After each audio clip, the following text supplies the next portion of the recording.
Bertrand, Felger, and Maz. Joe Murray. For Boston sports fans, it's 98.5, the Sports Hub. Beasley Media Group Station. Sports Hub headlines. Presented by Celsius Energy Drinks. Garrett Crochet allowed 2 runs in 7 innings of work. Trevor Story added 3 RBIs, and the Red Sox won their 7th straight game last night, 6-2 over Kansas City at Fenway Park. Wilyer Abreu added a key 2-run single in the bottom of the 7th inning, and the Red Sox now lead Seattle by 2.5 games for the top wild card in the American League. Dustin May will make his Sox debut tonight in the finale of his 3-game series. The Sox also designated reliever Jorge Alcala for assignment yesterday and called up reliever Isaiah Campbell. Patriots held a 75-minute walkthrough yesterday at training camp. Carlton Davis was on the field, but Christian Gonzalez wasn't, and Morgan Moses was also missing after leaving Monday's workout early. Next up is a joint practice with the Washington Commanders this morning at 10:15 at Foxborough, with the 2 teams set to play an exhibition game Friday night. Wide receiver Kayshon Boutte can't wait.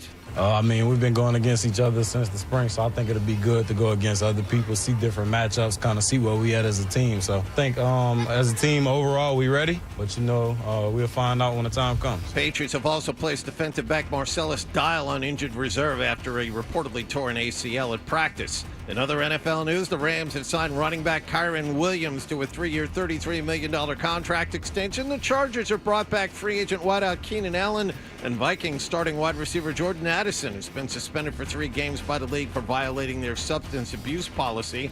And the Celtics made a couple of roster moves yesterday. They traded the recently acquired George Niang and a pair of second-round picks to Utah for undrafted 2A player R.J. Lewis, and they've signed Toronto free agent forward Chris Boucher. Sports Hub headlines are brought to you by Catches Law. At Catches, they specialize in helping those who have been injured not only from a one-time incident, but from a lifetime of hard work and labor. Does this sound like you? Visit CatchesLaw.com. I'm John Wallach on Boston's Home for Sports, 98.5 The Sports Hub. Your next update at 6:30. Pat's training camp is coming, and we'll be there to bring you every drill, every scrimmage and preseason game as the Pats get ready for a new season of football. On your home for all things Patriots, 98.5 The Sports Hub. Ladies and gentlemen, I need all of you to stop what you're doing and listen. Toucher. They love the show. In fact, they said, Fred, you're the best. And Hardy. Who's Taylor the originator? On 98.5. Hello. Hey there. Aloha. Bonjour. How are we doing? What? I'm an animal. Can we use this for the radio? No, Nick, with your drinking at noon on Monday. Well, I tell her the truth, I miss Booty. That problem is too large for the Sarge. You know how I feel about clowns on morning shows? I'm just saying, hello. Toucher and Hardy. Watch Daddy and Uncle Freddie. Knocking back 25 glasses of soda. Having some fun. On 98.5 The Sports Hub. Let's go. We said I don't want to wish the summer away, but this summer I want to wish the summer away. You haven't had like the most fun summer. No, I have not had any fun this summer. Really, in terms of like time off or anything, it's been a real drag. Yeah, Joey, I don't get to go out to the beach like you do. So I need routine in everyone's life again. That's what I'm craving is routine. Do you have that app where you can track like where your kids are? Yes. Yeah, yesterday Milo did what he had to do in the morning, and then after he got back, he had 2 friends come over. I went out, and then I look like 2 hours later, and he's like an hour and 45 minutes, 2 hours away with his friends. In the state? No, they were actually in this very low income area of Providence. No, they were in they were by the Rhode Island border, which isn't super far, but they were west in by the Rhode Island border. Ooh. And they were at some urban adventure place or something like that. Like it was far away, and I don't know what they were. Urban adventure. It's like a place where there's activities inside. Did they go to play laser tag? Yeah, something like that. Yeah, it was something like that. I'm sure there's laser tag in there. They did something, But we gave him this credit card to get gas, and that if he if he was out and he was in because he's supposed to eat like 5 meals a day, Right. So like if he's out, like he can eat, and I have a feeling he might be taking advantage of that. He's really only supposed to limit. He's supposed to limit that to gas and like lunch, basically. But I think he's taking some liberties with that card. And I have a situation where like it's being split between me and my ex-wife because that makes the most sense because that's not how everything else works. But, since he's split between us and this is a credit card he kind of uses whenever, it's easier than going charge by charge and just kind of figuring it out. Because she's not supposed to pay half of expenses. She's supposed to pay like a third of like expenses, but when she has the kids, she pays for stuff because she gets child support. When I have the kids, I like pay for stuff. But since this is kind of an evergreen thing, the easiest thing is just to split it. But I find myself paying his credit card and then like not giving her the exact total of what the credit card was because I just don't want to hear it. So I end up like kind of doing him a solid and not, reporting what he's doing and paying more than my share of it just to like keep things copacetic. Yeah, Sure. But It's this baseball card nonsense. That's what really he gets bored and he'll go to the baseball card store. And now he doesn't, spend like $100, but he'll spend $60 and then he'll go back the next day and then it's like, all right, dude, you can't do that. He goes, I know. And then you're just like, stop doing it. Stop doing it. That's what I need him to do is to stop doing that. Because I should have more money. It's just I really don't. Spoken like every adult. At least with the baseball more. cards, there's the fleeting dream that some of that money could be coming back as opposed to, I don't know. Let's say, Milo, we're going every day or every other day to Ulta and just spending exorbitant amounts on things that I have no understanding of. That's makeup, right? I don't know. Ulta's makeup. Like that. Yeah, but it's so much more, Fred. Oh, it's moisturizers and it's cleansers, it's treatments. Oh. It's things that skincare is what you're saying. Yeah, so I don't know, if it's reasonable to think that somebody would need to spend. Yeah, it's that, and $20, fine, whatever. You've got that, but when it's 60 and it's going on the card that is supposed to be used for, like certain things, if we need you to go out and you get groceries or something for the household, you can use this card for that. That's fine. But then, it's funny how those charges end up on the wrong card from time to time, or the groceries get charged at, I don't know, like a gas station. I'm like, please don't buy cereal at the gas station. I don't know how to explain this to you, other than that's really dumb. Don't do that. Don't do that. And you might go like, oh, wow, you gave your kid a credit card. Well, like when I was a kid, my parents gave me a gas card, which I always thought was really smart because your kids would let their car run out of gas. Like, you just know you do. You know that if they're driving, they let the car run out of gas because they go, I didn't have any money. Yeah. And then you're off, driving a, urban adventure to go, like, go get gas and fill up the car. Like, it just, sometimes it's just easier. And, he drives, you got to drive a lot. He drives, like, he's got to drive far places, so, he's got to fill that car up. And then also, I got to feed him anyway.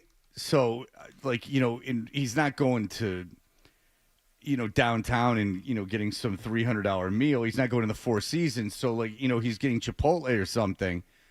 So that's all fine. And, he's fairly responsible with that stuff. He hasn't, like, pushed it except for baseball cards. That he pushes it with. Yeah. And he knows he's not supposed to.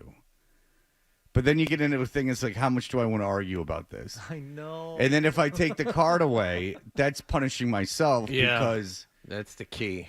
Yeah, he's not like racking up like $1,000, but it gets like $600 like some month, like, and that's too much. Like, he shouldn't be spending that much money. I just like the reaction. It's like, you got to quit smoking. It's the worst thing for you. I know. It's just I'm addicted. What do you I can't not go buy the cards. I'm not stopping, but thanks for the advice. I know. I got to stop. And and I've explained to both of them, like, because yesterday he did what he had. To the last 2 days, he's done without asking, like, the things he has to do. And he does have responsibilities with school and with baseball. So, like, and not baseball practice, like, boring, like, working out stuff that he's got to do and, like, eating stuff that he's supposed to do. And the last thing in the world, and this is what he wants. I've given him 1,000,000 outs. He met with this college and he met the coach, and the coach was telling him what the college experience is like, and it's very grueling, like very, very grueling. It's a full-time job. Up early, working out before class. I've seen it. Well, that coach doesn't believe in getting up early because okay. he says that it's all the same. So you do academics until 2, and then from 2 to 6 in the spring and winter, or in the fall and winter, you're his from 2 to 6. Yeah.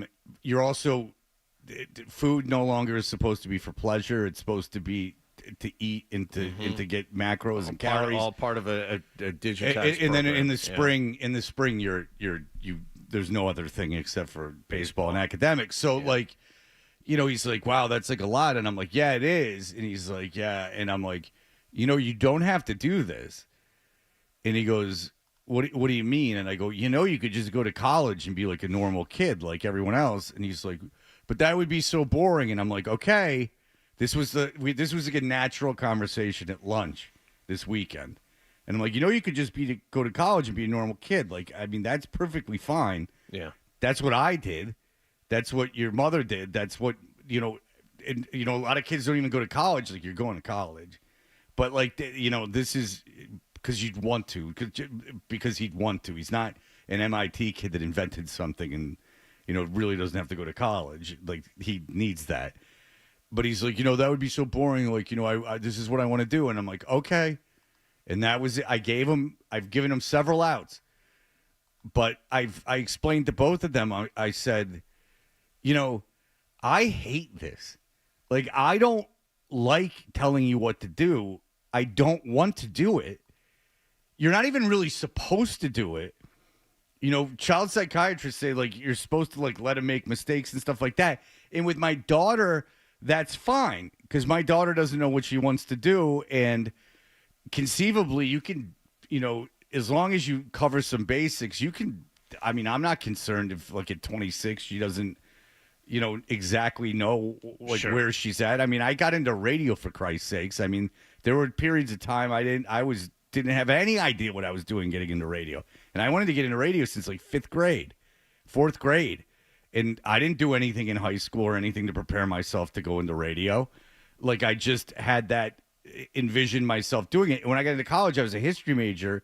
And until I got my senior year, I didn't even intern anywhere. So, I mean, you don't have to rush these things.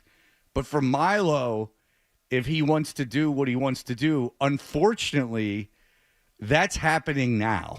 Like, you know what I'm saying? Yeah, it's like, early. So if your kid if your son went to you, Hardy, like, I want to go to Harvard. That's my dream. Like, I really want to go to Harvard.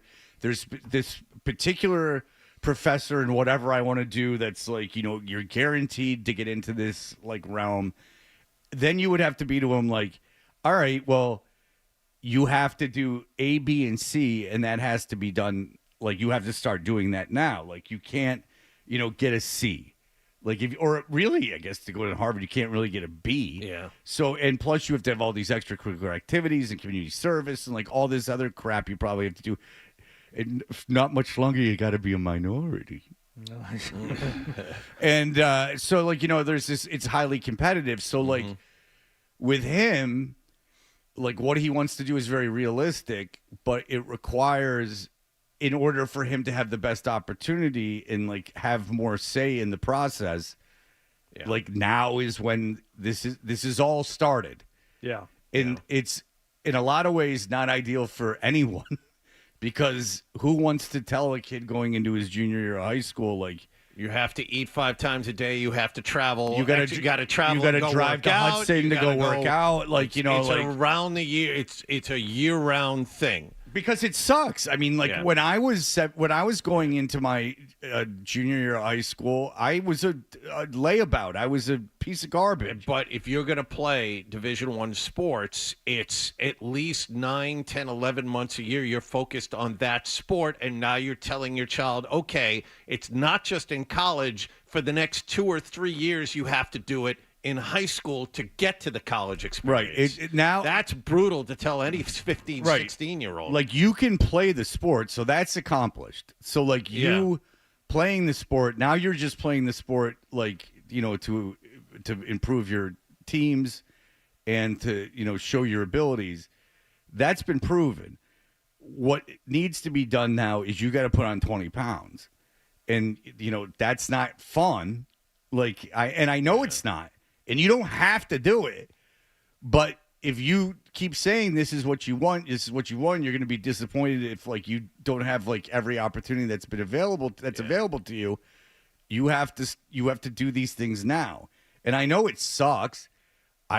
There's no way I would have driven from Newton to Hudson when I was 17 years old, or because he's going to his junior year. Going into my junior year, there's not any way possible I would have done that. But that's 95% of all teens. No, I know. Yeah. That's what I'm saying. Yeah. And so, but, like, and this is the place he wanted to go, and it's the place his coach told him to go. Like, this is this is what everyone said they wanted. Yeah. Everyone, not me.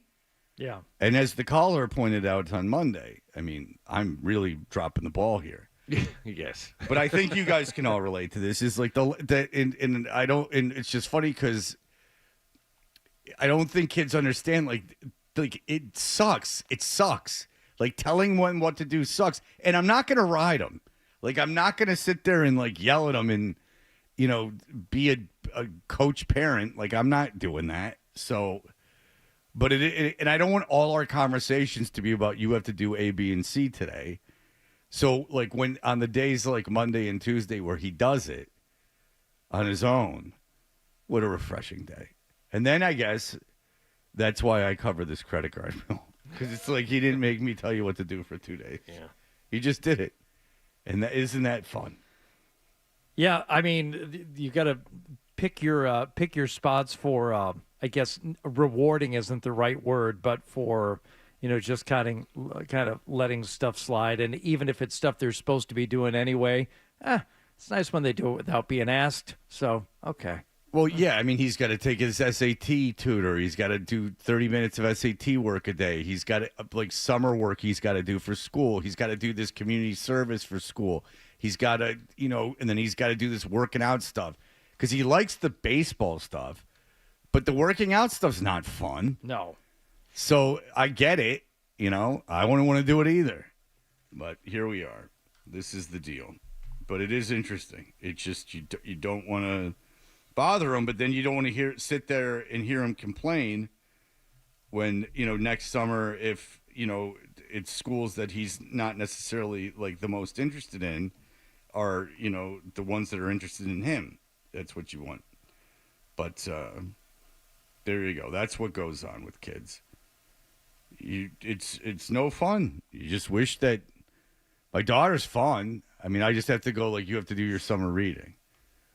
And then I don't want to do it. And then you're just like, just do it. And then she goes, And then that's like fine. That's easy. Did she have a good time in here yesterday? Oh, yeah. I don't think she had a bad time. Yeah. She seemed to be, she learned some things from Adam, I'm told. She learned a few things. Adam, she ran the board for you? She learned how to dress up with good socks is what she learned from Oh, good. Good. No, I Fred, I told her, I was like, is there anything you want to, like, learn? She's like, I just want to go to sleep. Yeah. I said, yes, I can relate with that. We all do. Yeah, you're 15. Yeah, that's her personality. Yes. Yeah. But she should bring a pillow the next time she's in. She wants to, believe me, she wants to be here. Okay. I didn't, it's not I didn't go like, you have to come to work with me. Yeah. No, she wants to be here. She wants to do something like involving, trying to be funny and stuff. So believe me, she's plenty happy here. Now she's bored at times here. Yeah. Bird brought in a whole effing entertainment system. So, and he was an adult, but it wasn't really my idea that she came in here. It was kind of, she rapped like, she was like, well, maybe I could go. Am I coming to intern with you again this year? And I'm like, huh? She's like, am I coming to intern with you? Like, whoa. She calls it interning. And I'm like,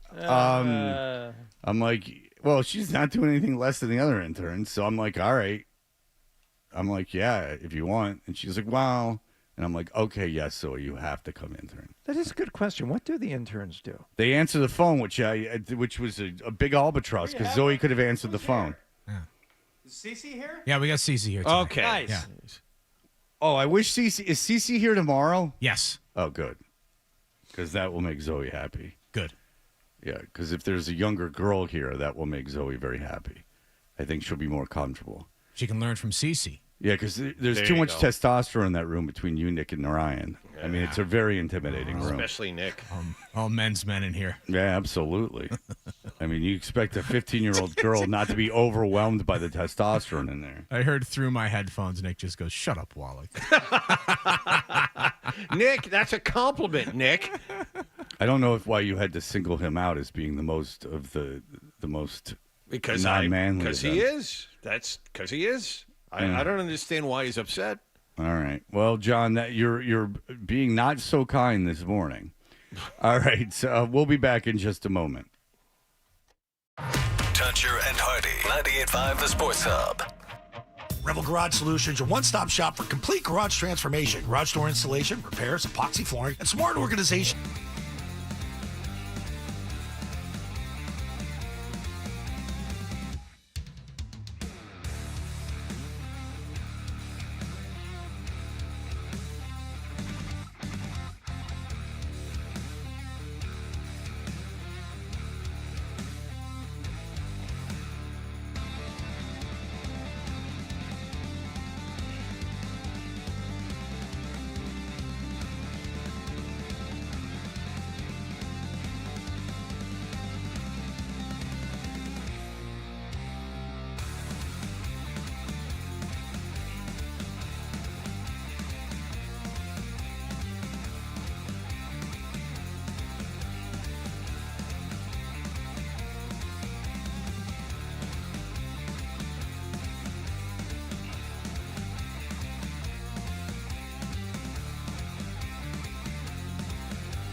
Toucher and Hardy, brought to you by this. What happened last night is brought to you by Leonard Hair Transplant Associates, where your hair doesn't have to be a game of what happened.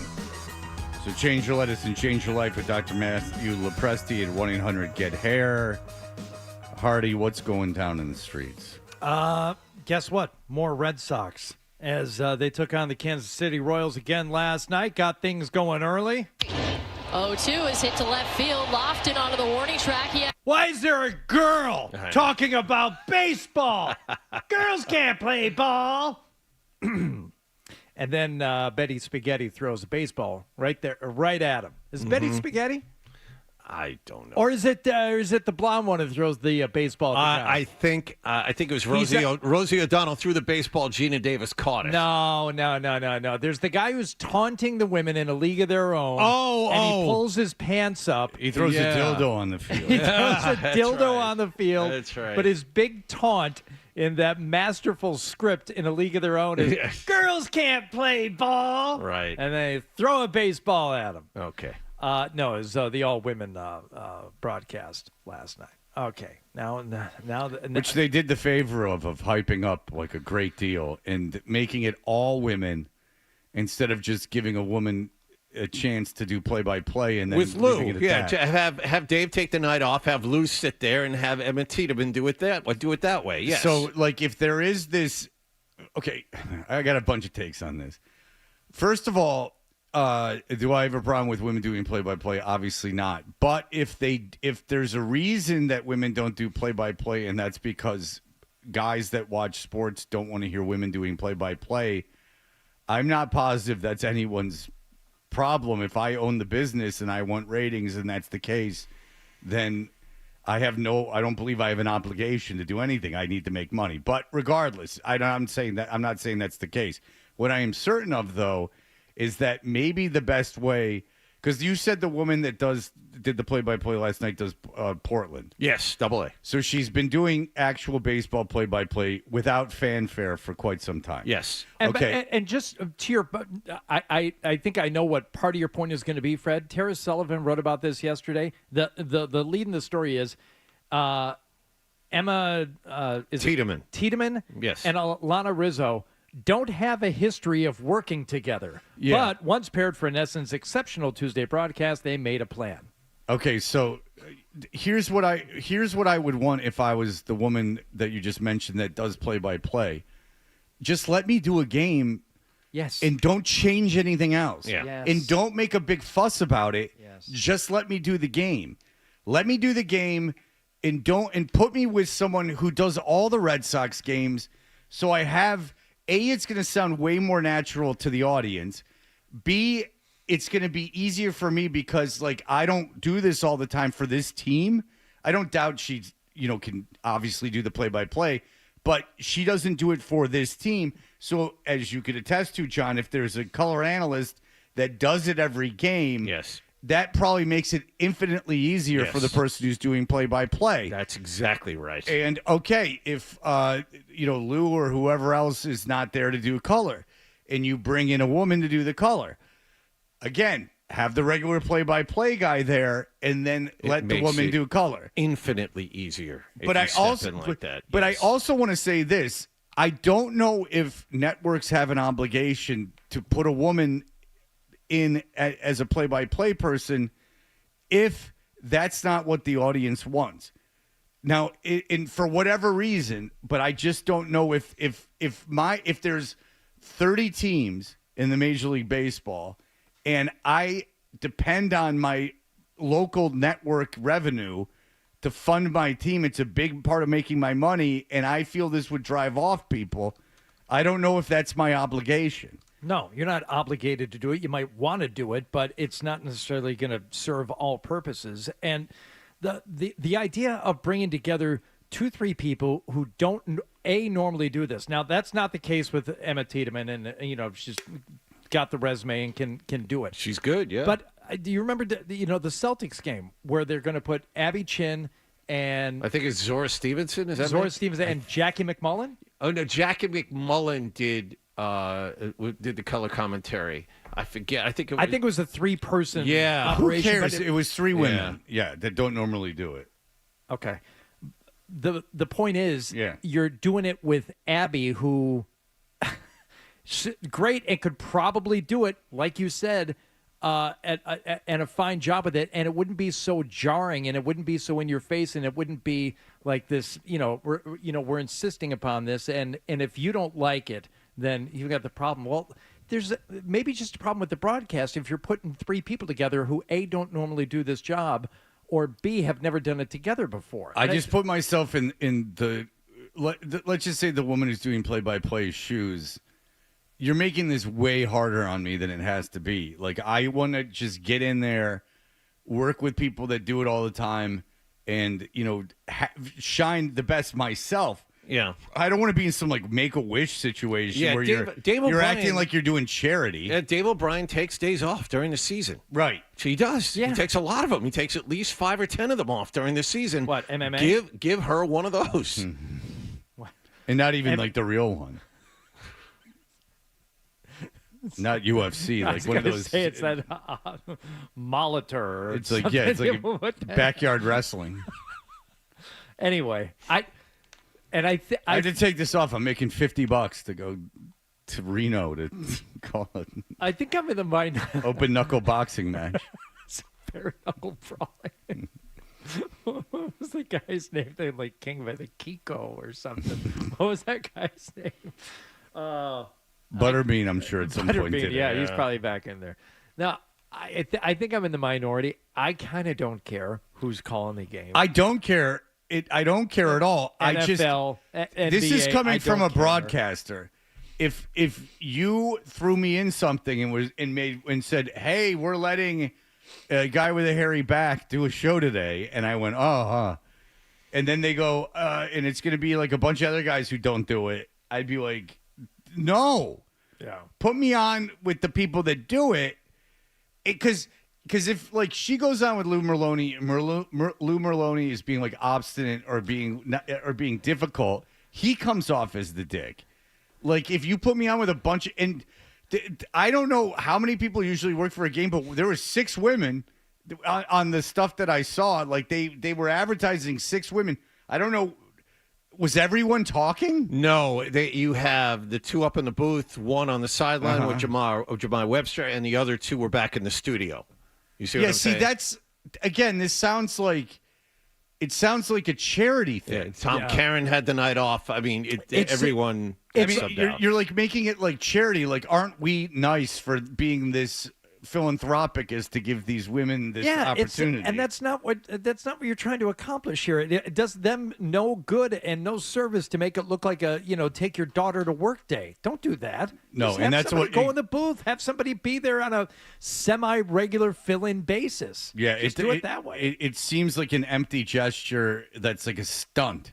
It's like a stunt more than it is an opportunity. Yes, that's a good word. Anyway. All right, so Duran with the RBI double there to make it 1-0, and then Trevor Story. Swing, and he sends it moving to center field. Maybe a racing back. It's over his head and drops in. Bregman comes home. Here's Abreu, and Trevor Story comes through again. Red Sox lead 3-1 in the bottom of the 6th. Kind of knew at that point, and I was waiting for that 7th to 8th inning hiccup, who's going to come in middle relief here? It What's almost gonna happen? happened. It almost happened. Yeah, but not to the degree that it did. No. And by the way, they designated that guy for assignment before the game. The guy I was telling you throw 98 miles an hour everywhere but over the plate. Yeah. The day afterwards, nope, see ya, gone. So, but there was that moment in the 7th inning. I don't know if we're going to get to it here, but Garrett Crochet, Fred, he's crowding 100 pitches. You can see as he goes back out for the 7th, he's not his normal self. He gives up a run immediately at a 3-1 lead going to the top of the 7th. And all of a sudden, there's a runner on second base and 1 out. And the 7th inning, tying runs at second, and Crochet strikes out the last 2 guys. I mean, it was a big boy win. He struck out the last guy on a 97-mile-an-hour fastball, and his evening was done at 103, 104 pitches. But if you want, that's what an ace does. He's at the end. He's at the end of his rope. Finds what he needs to find at the end of his outing to get out of the inning. This is going to happen. When you go on a win streak like the Red Sox are on, they captivate a town, you're going to get the celebrities. All right, that's Donnie Wahlberg, who is a Boston native and is wearing a Mets. Wait. Can someone check that? Is Donnie Wahlberg a Boston native? I hadn't heard that until now. Oh, yeah. I hope that wasn't wrong. I feel so bad for her. All right, that's Donnie Wahlberg, who is a Boston native and is wearing a Mets long-sleeve tee. I would imagine that pains him. However, he is here at Fenway Park. They are shooting an episode of the TV drama Blue Bloods. He's an NYPD detective, Danny Regan, Boston Blue, rather. So welcome to Fenway. He was doing interviews earlier today, and I was going to ask him what's his favorite Wahlburger and if he still plays the drums, but that's for another time. That's for extra innings when we get there. No, we're not getting there. Oh, so it was like a fever pitch situation. They were shooting at an actual game. Yeah, sounds like it. Oh, yeah, that's great. Yeah, because we've all heard of that show. Blue Bloods. No, it wasn't Blue Bloods, though. It was another show. A spinoff. Danny Reagan comes to Boston, apparently, and works in the Boston Police Department starting this fall. Oh. That's never happened before. I know. Switching departments like that? Yeah. I don't know. I mean, yeah, aren't you part of the union? I would figure that you'd want to get, you get an opportunity to open, with your partner. You can open up a restaurant in Key West, a bar in Key West, and roller skate. Yep. Rollerblade. I mean, it's not like they're out there on four-wheelers. Well, they were roller skating. Yeah, they are out there on four-wheelers. Are there four-wheelers? Four-wheelers. It's old enough we had four-wheelers. Running scared? Oh, yeah. Yeah, Four-wheelers. They're 100% roller skating. Oh, That you don't have to look up. John and I can attest that they are roller skating. You don't mind if I look it up anyway, do you? Go right ahead. Is There's that a big all right? scene. Is that all right? There's a big scene of the two of them skating down the boardwalk on Key West. It's a little insulting that you think that in that era that there was rollerblades that people were using. That was a roller skating thing. I mean, you were going at Fred about not seeing all these movies yesterday. Here's one you clearly haven't seen. Otherwise, you would have gotten that. I've seen it. I mean, it's Gregory Hines and Billy Crystal wearing very short shorts and roller skating the day away. I know it's roller skates because even back when it was on cable, I thought it was funny that they were roller skating. Yes. Like, because that was what people in Florida do, is they roller skate. That and watch sunsets. Yeah, like, what speaks of the carefree Florida lifestyle more than strapping on a pair of four-wheelers and just knocking around? Yep. Let's get out there and just really, like, roller skate the day away. And also it's roller skates because that was the mode. It didn't want any, like, hockey kind of shenanigans. This was like pop on Carefree. some Yeah, Hardy's. We should probably break because Hardy's feverishly trying to find a picture of them roller skating. Which No. You're absolutely right. I'm just I am kind of shocked at the year that movie came out. Was it like 84? No, it's a little bit later. 86? 86. Yeah, I thought it was like late 80s. Early Jimmy Smits is the bad guy. It's confusing because Billy Crystal was on Saturday Night Live after he was already famous. So, like, that, it's a little confusing. Like, when these he didn't get these movies as a result of Saturday Night Live. He because he was supposed to be on the first Saturday Night Live ever. Oh, I didn't know that. Yeah, he was supposed to do a comedy act, but he wouldn't cut it down, so they told him just to go screw. Yeah, the night of the show.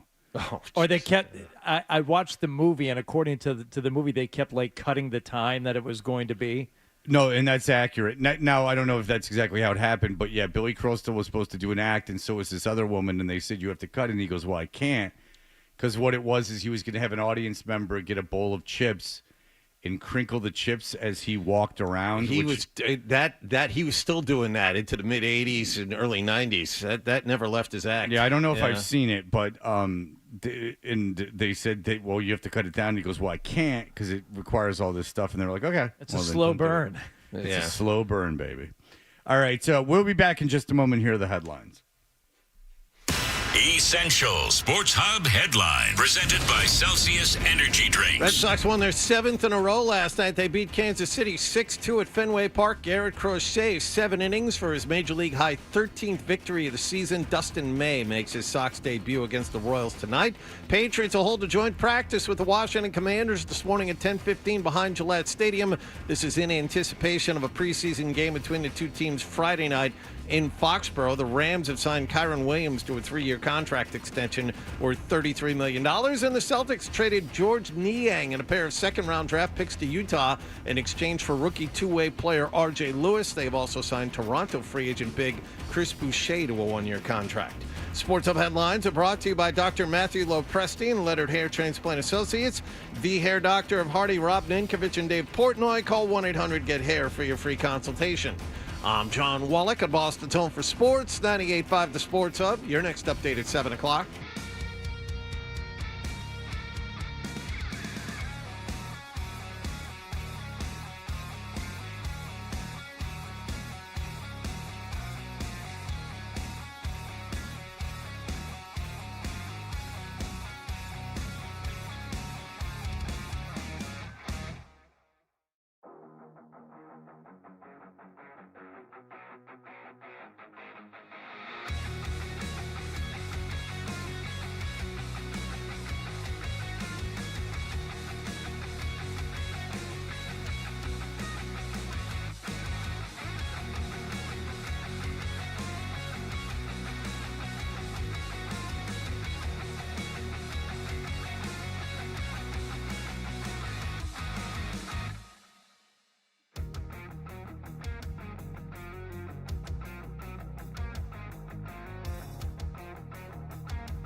98.5. Like, let's roll this. Oh, look out.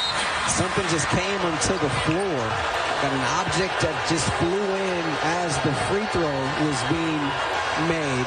And it looked like that hit a player, too. Oh, no. Oh, no. Oh, boy. Is she okay? No. No. All right. This is what we were warning you about. You can't do that. People are going to get hurt. It did not hit a player, by the way. Oh, thank God. It landed near one, but it came close enough. Well, I mean, it was very hazardous. Landed near Sophie Cunningham, who said, just a day or two ago, hey, this isn't funny. It's Stop gotta all stop. this nonsense and grow up. Yeah. Yeah. This was in Los Angeles as the Fever were taking on the Sparks last night. And, I mean, to her credit, Sophie Cunningham kind of like went over to the opposing bench, and it looked like they were kind of like laughing about something. So, Okay, so it was handled post-game differently. One person handled it very well, and one person is going to get another dildo thrown on the floor. All right, you want to start with the positive one. Yes. This is someone named Kelsey Plum. Yes. Who kicked that object into the stands, who just kicked it into the stands, which is good because you kick it in the stands and it's not a big deal and who cares? and whoever's sitting there, hey, free dildo. Yeah, well, yeah, I mean, listen, me? I've been monitoring eBay to see if that's up there. And Plum said that she said that she goes, hey, both teams did a great job playing on. Don't give it any attention. The refs, too, I really appreciate them, too. It was just like, hey, let's go. And then you want to hear who's going to get another dildo thrown on the floor? Is Sparks coach Lynn Roberts, who says, I think it's ridiculous. It's dumb. It's stupid. It's also dangerous, and the player's safety is number one. Respecting the game, all those things, I think it's really stupid. And then the coach of the Fever said, "We don't know who these people are. We come to play the games, and people want to see us play. I think it's just that simple." But she says it's just that simple. We can't control everybody's actions. And so, two of the three people, I got to be fair, that wasn't bad by the Fever coach. I'm thinking that the Sparks coach is the only one this time. Lynn Roberts? Lynn Roberts. Yeah, yes. you should be wearing a pith helmet to future games. Yeah, because showered with. It's the lack of humor, and you don't even have to think it's funny. Obviously, if you're a player, but if you just kick it out of the way and just go, all right, let's go. That's not an incentive to throw it, because if I throw a dildo and it's just going to get kicked out of the way and the game's going to start again, then what's the point? The point is that everyone flips out. That's like what's funny about when you throw a dildo on the floor. It's not the dildo, it's the reaction to the dildo, which is this. And then that, let's start throwing dildos. But if you just kick it out of the way and get going again, and if someone threw a dildo on the floor and you started laughing, then God forbid, then the guy who threw the dildo would be like, he'd actually be mad. You think it's funny? This is supposed to piss you off. Someone's starting to get it. Someone in that league is finally starting to get it. Don't be like the lady in the Marx Brothers that just eggs on, gets offended by what Groucho's doing and eggs him on. You got to ignore it or just accept it and think it's funny. And then that ruins everything. That's the whole point. It's like when someone on Twitter would go, nuts on you and you respond, all you're doing is just validating the guy being a dick. I mean, you're being a dick throwing a dildo on the floor. There's no question about it. But you do give it a bit of a purpose when you act like it's like the world's biggest deal. And I'm not buying someone's going to get hurt during a stoppage of play that a dildo's on the floor. I think that you might get more hurt, playing the game than the dildo being a big part of that. I mean, and they're quite large too. These are not pocket rockets. No.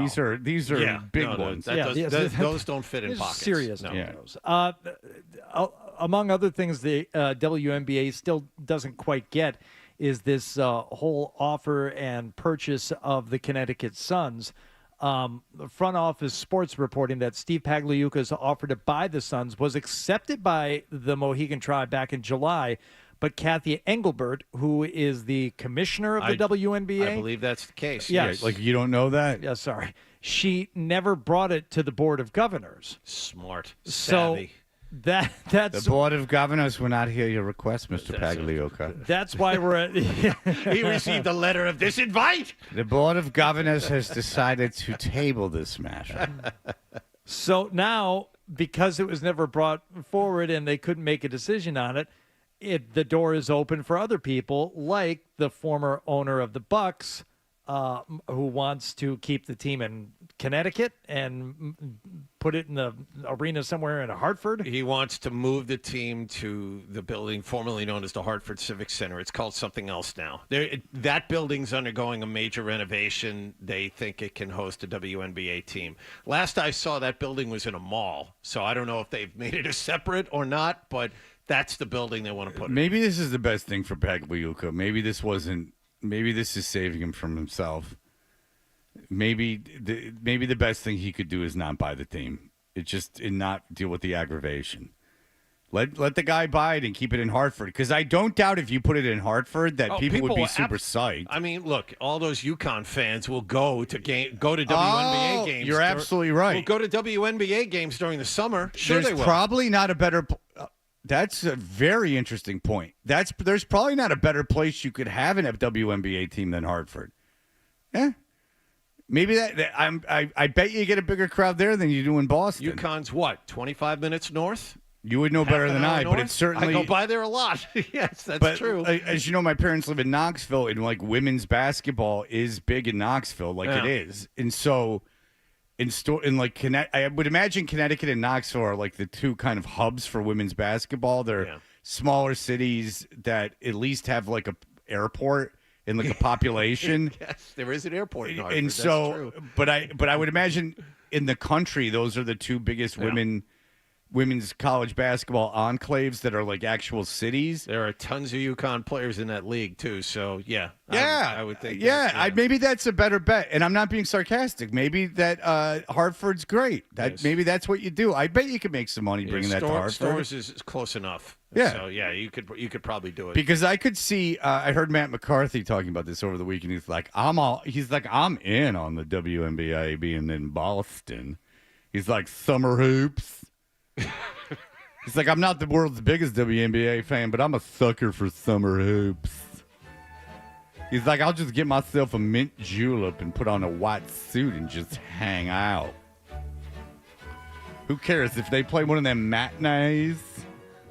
I might dress down. I might wear seersucker, but I'll still be there. It is summer, and as long as they playing before Labor Day, I'm just wearing my whites. I love hoops. Summer hoops in, I believe is exactly what he said. Summer hoops. The answer is in.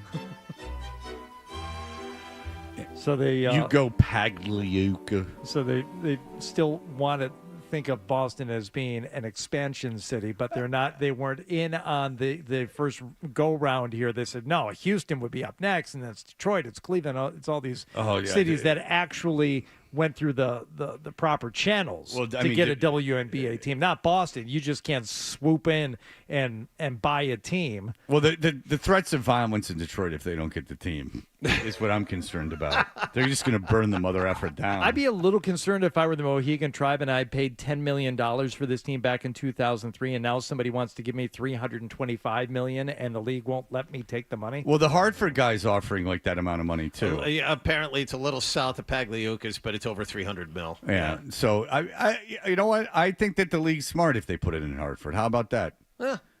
Tip of the cap to you, WNBA. Yep. Now just stop, fretting about dildos, and they'll stop coming on the court. Because right now you're pretty much you're guaranteeing it just keeps happening.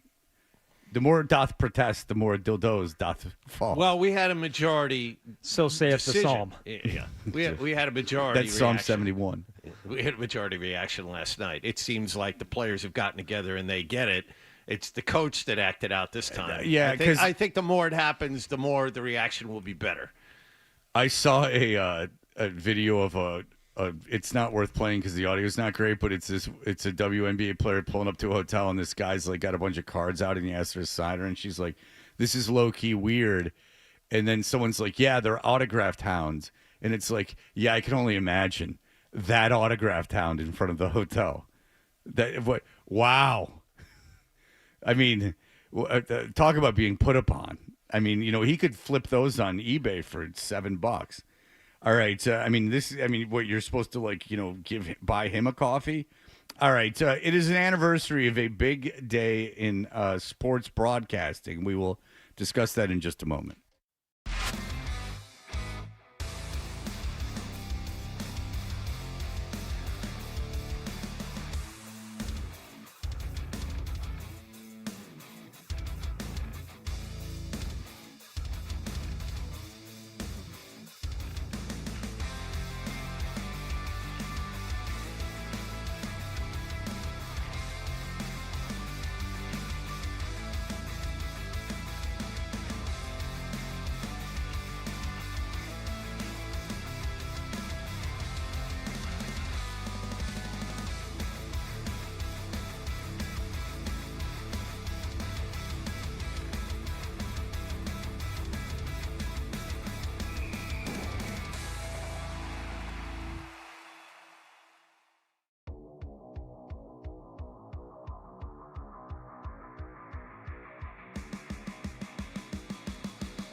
It's not just the games. It's Toucher and Hardy, Zolak and Bertrand, Felger and Maz, Joe Murray. For Boston sports fans, it's 98.5, the Sports Hub. Beasley Media Group Station.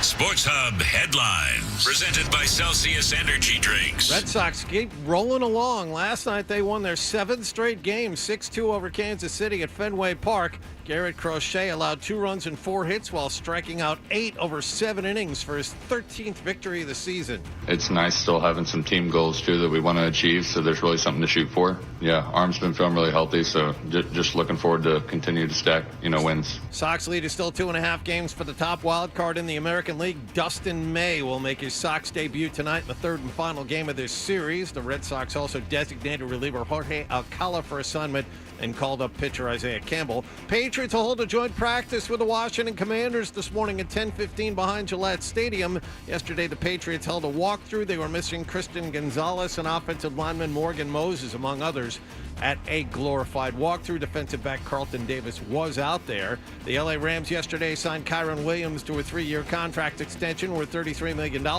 Minnesota starting wideout Jordan Addison has been suspended for the first 3 games of the regular season. He violated the NFL's league substance abuse policy. And the Celtics traded George Niang and a pair of second-round picks to Utah in exchange for R.J. Lewis. They signed Toronto free agent Chris Boucher to a 1-year, $3.3 million contract. Sports Hub headlines are driven by the Fun to Drive Honda HR-V. Head to your local New England Honda dealers to learn more and see their lineup of Honda vehicles. I'm John Wallach on Boston's Home for Sports, 98.5 The Sports Hub. Your next update at 7:30. Here we go. Boom. I win. Boom. Yeah. Hit somebody. Oh. We've got a passion for Boston sports. Get angry. 98.5 The Sports Hub. Fred, what's it like to work with Hardy and Wallach? What a golden ticket I've gotten. There you have it. Toucher and Hardy resumes on the Sports Hub.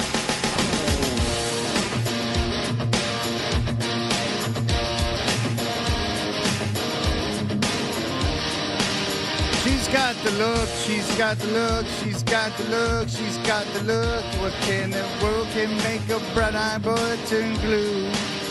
It's everything you do, I do for you. Now it doesn't work, does it? Oh, it works if I was doing it. If I was doing it right.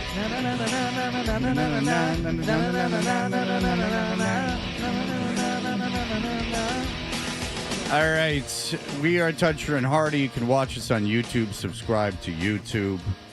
98.5 The Sports Hub on YouTube. This is an anniversary. It's the 25th anniversary, which if you want to feel old, it's the 25th anniversary of Monday Night Football. I guess there was a time where Monday Night Football was trying to still stay relevant. It seems archaic now because right now you could just have an open anus farting into a microphone and people would still watch football. But there was a time where Monday Night Football felt like they needed to take chances. And so they had a 3-man booth, and they decided to bring in comedian Dennis Miller, who's a big sports fan, and they brought him into that role. And here is kind of what it sounds like. If you don't remember, of course, he was the weekend update host on Saturday Night Live. He was a good one. Maybe the second best one. Some say the best. Some say it's a failing show. No one says he's better than... Some say it's a very unfunny show. No one is better than Norm Macdonald, of course, but this is Dennis Miller was good. Certainly better than Kevin Nealon and Brad Hall. That I can tell you. But here we go. Here is Dennis Miller when he was on Monday Night Football. Well, folks, tonight it's the case of the misunderstood coaches. On the one side, we've got Jim Mora, the fittest 65-year-old in the world, not to mention the guy who stole Burt Bacharach's hair. Now, for some reason, it was deemed that Mora had a desultory tenure in New Orleans, but if you check the record book, it was anything but. 93-74 during the regular season in the Delta, and that alone should get him into Canton. On the other side of the ball, you got Mr. Smiley Face, Tom Coughlin.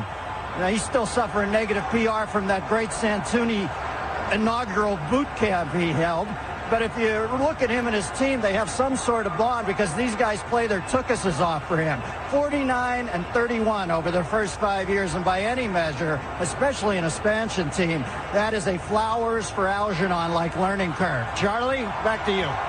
All right, so the problem with this is that Dennis Miller wrote his material. That is the problem. Now, if I was Major League Baseball and I could get like a in his prime Artie Lang, like on, or like a Norm Macdonald for that, a guy that was just going to react and be spontaneously funny, I think that would be a move that would work. I'll tell you. So you know how games are on Apple Plus, and no one can ever see them? The Red Sox. Jonathan, are you even paying attention to what I'm saying? What are you looking at? I'm trying to figure out what Flowers for Algernon was. I'm sorry. I don't know if that's on necessary. Me. Maybe on you me. wait for the break to do that. Yeah. I'm looking at you, and you're paying no attention to what's going on the show. Yeah, you're having a hard time finding Red Sox games on Apple TV and on Roku. So if you wanted to do something that might bring people in, if you found a guy who like is an kind of an everyman, like a more sports savvy Bill Burr, and you put them on, like Artie Lang in his prime. He liked sports. He was, if he was sober and not on the Joe Buck show, he could be very funny. And you let him react to the game, and they didn't write material and like spout it out and just jam a bunch of references in. I think for baseball, that could get people onto Amazon Prime, especially if there was an inherent danger to it. Like if you knew there was a chance that he could do something wild, I think that would be great for baseball. Now, football doesn't need anything. If I was football, I wouldn't pay anyone anything. The idea that Romo and Brady make a ton of money is ridiculous to me. Because I don't believe that anyone watches a football game for the analyst. But for a baseball game, which we've discussed many times, requires the most amount of improvisational ability, and you have the ability to tell long-form stories. Right. That is where the comedian would shine, but it can't be written material. It's got to be improvised. You really got to have a guy in there with no notes who's not attempting to even give you any information about the game. He's kind of just telling stories and making fun of stuff that's going on in the field. Charles Barkley.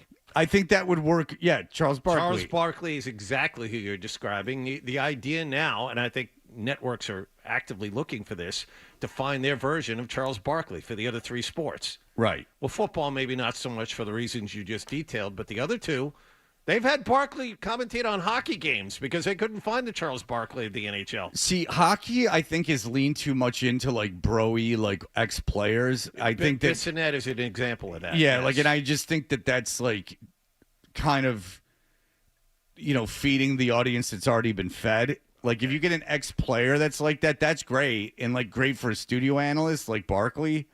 But if you brought it like an outsider in, again, in hockey's quick and like a lot's going on. Baseball on Apple. Now, if I ran Apple, I would very much, and I would try to think of someone now that could do it. Like Chris Stefano could probably do it. Like a guy like that. Or if you could, I would have Mad Dog do it, but he knows too much about baseball. Like I would get an entertainer you're in. sniffing around the right area. Yeah. A guy with encyclopedic knowledge that can dumb it down enough for the normal fan. Like if you found even a sports talk radio host like Craig Carton, and I know the Yankees had him do it before, but like I think they had him do play-by-play, which I wouldn't have him do. But like Craig Carton, who's a sports guy but not a sports guy, who's more of like a personality and like can be funny. That's what I would do. Gorman and Scalabrini very much wanted me sitting in a basketball game, and that was the kibosh was put on that. Cooler heads prevailed. You know that story? That's been said. You know that story where he was supposed to go? Yeah, I told it once or twice. He was going to pay his own way, and they still wouldn't let him do it. Yeah, good. Well, it wasn't my idea either. I didn't go, hey, why don't I go to the game? Yeah, it was Gorman's idea. It was Gorman's idea. I know. He said, why look don't what you? happened to him? Just that they say people have said, some very smart people have said that was the beginning of the end of his tenure when he suggested that you do sit in on a game, and they said, all right, Gorman's not long for this job. See, to my knowledge, Gorman retired voluntarily and has been enjoying his retirement. Forced out, starting with his suggestion that you join him on the broadcast. I'm sure that didn't help things, but maybe them. You know what? The way I read it is when they didn't let me on it, he was like, I don't want to do this anymore. One of the problems is if you're going to have these highbrow jokes, you got to get the jokes right. And he mentions the great Santuni. It's great Santini. Yeah, Thank you. is. Like and again, it's an old reference, and it was kind of an old reference even when he did it. But enough people knew the Robert Duvall movie, The Great Santini, to where you got to get the joke right. Well, everyone should know The Great Santini. I've never read it, but I mean, I know that the guy bounces like balls off the kids. Like that, it's like a whole thing. Yeah. I understand. Like it's a father that's very, oppressive over his kid. Yeah, it's a movie. I don't know if it's a book, but I mean, it's a movie that was on all the time. But it's a book, my friend. You can Google it if you want. If you want to fact check me. But the thing is that he's also nervous and like having trouble getting the jokes out, and he's like rapid firing them, which, an audience on Monday night is either drunk or stupid, and they don't want to hear that. Here's more Dennis Miller. Dennis Miller, you finished your first year on Monday night. We had a lot of great games on Monday night. It's a day game today, but the intensity is a little bit different. Now the pitch is so fevered, we just had to give it Tylenol. Welcome to the Deja Vu Bowl, folks. The bonfire, the wannabes preliminaries are over. We're down to the best 11 teams in the league. Bonfire of the Vanities reference. Very hot at that point. Tom Wolfe's book had taken over. I was going big to time. the Venn diagram between Monday Night Football fans and Tom Wolfe fans. I mean, it was essentially the same circle. The electric Kool-Aid acid test wasn't on everyone's mind. Bonfire of the Vanities was a juggernaut. It drove New York elite into a frenzy. Now, these two are tough to figure out. On the one hand, it's hard to imagine that St. Louis can float down the Mississippi, beat the Saints 2 times in a row in their own. See, they're connected by the Mississippi River. Ah, true. Of course. We all go out and drown in the Mississippi River. Hold steady. Float down the Mississippi, beat the Saints 2 times in a row in their own home field. But then again, the Saints were only 3-5 this year in the Superdome. As a matter of fact, that marks the first time in history that a playoff-bound team had a losing record at home. One thing about today's game is for sure, though, and that's that the rest of the combatants in this tourney are probably sad that the Rams got in because they have life now. And as any Clint Eastwood aficionado will tell you, if you're going to hang them, you better hang them high. But the Rams have the Marshall. There's that little pause. That little pause. Well, because the last joke was a failure. Again, the writing of the monologue.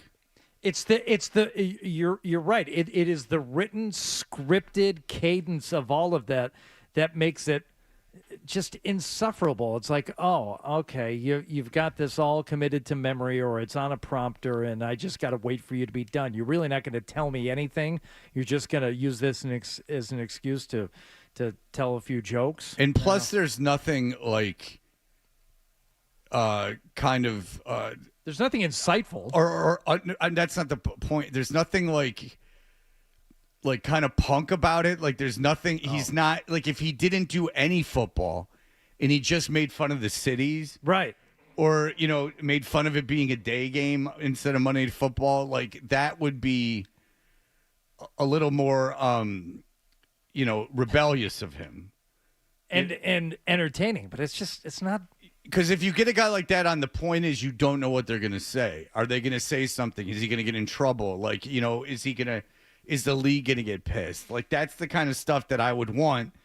And, there was a time where media companies chased that. I remember laughing at one thing that he said while he was doing Monday Night Football. It was at a Dallas game, and they showed a pregnant woman who had an exposed belly, and she had painted a big Dallas star on her big pregnant belly. Mm-hmm. And they just was she lactating? And she obviously. Yes, she is. And they did a shot of her, and Dennis Miller said, they're taking the Dallas Cowboy cheerleaders in a different direction this year.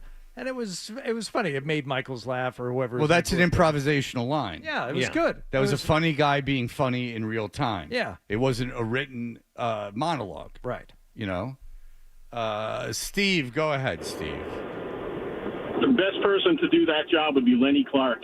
That guy is unbelievable, and everything is off the cuff. Nothing's scripted.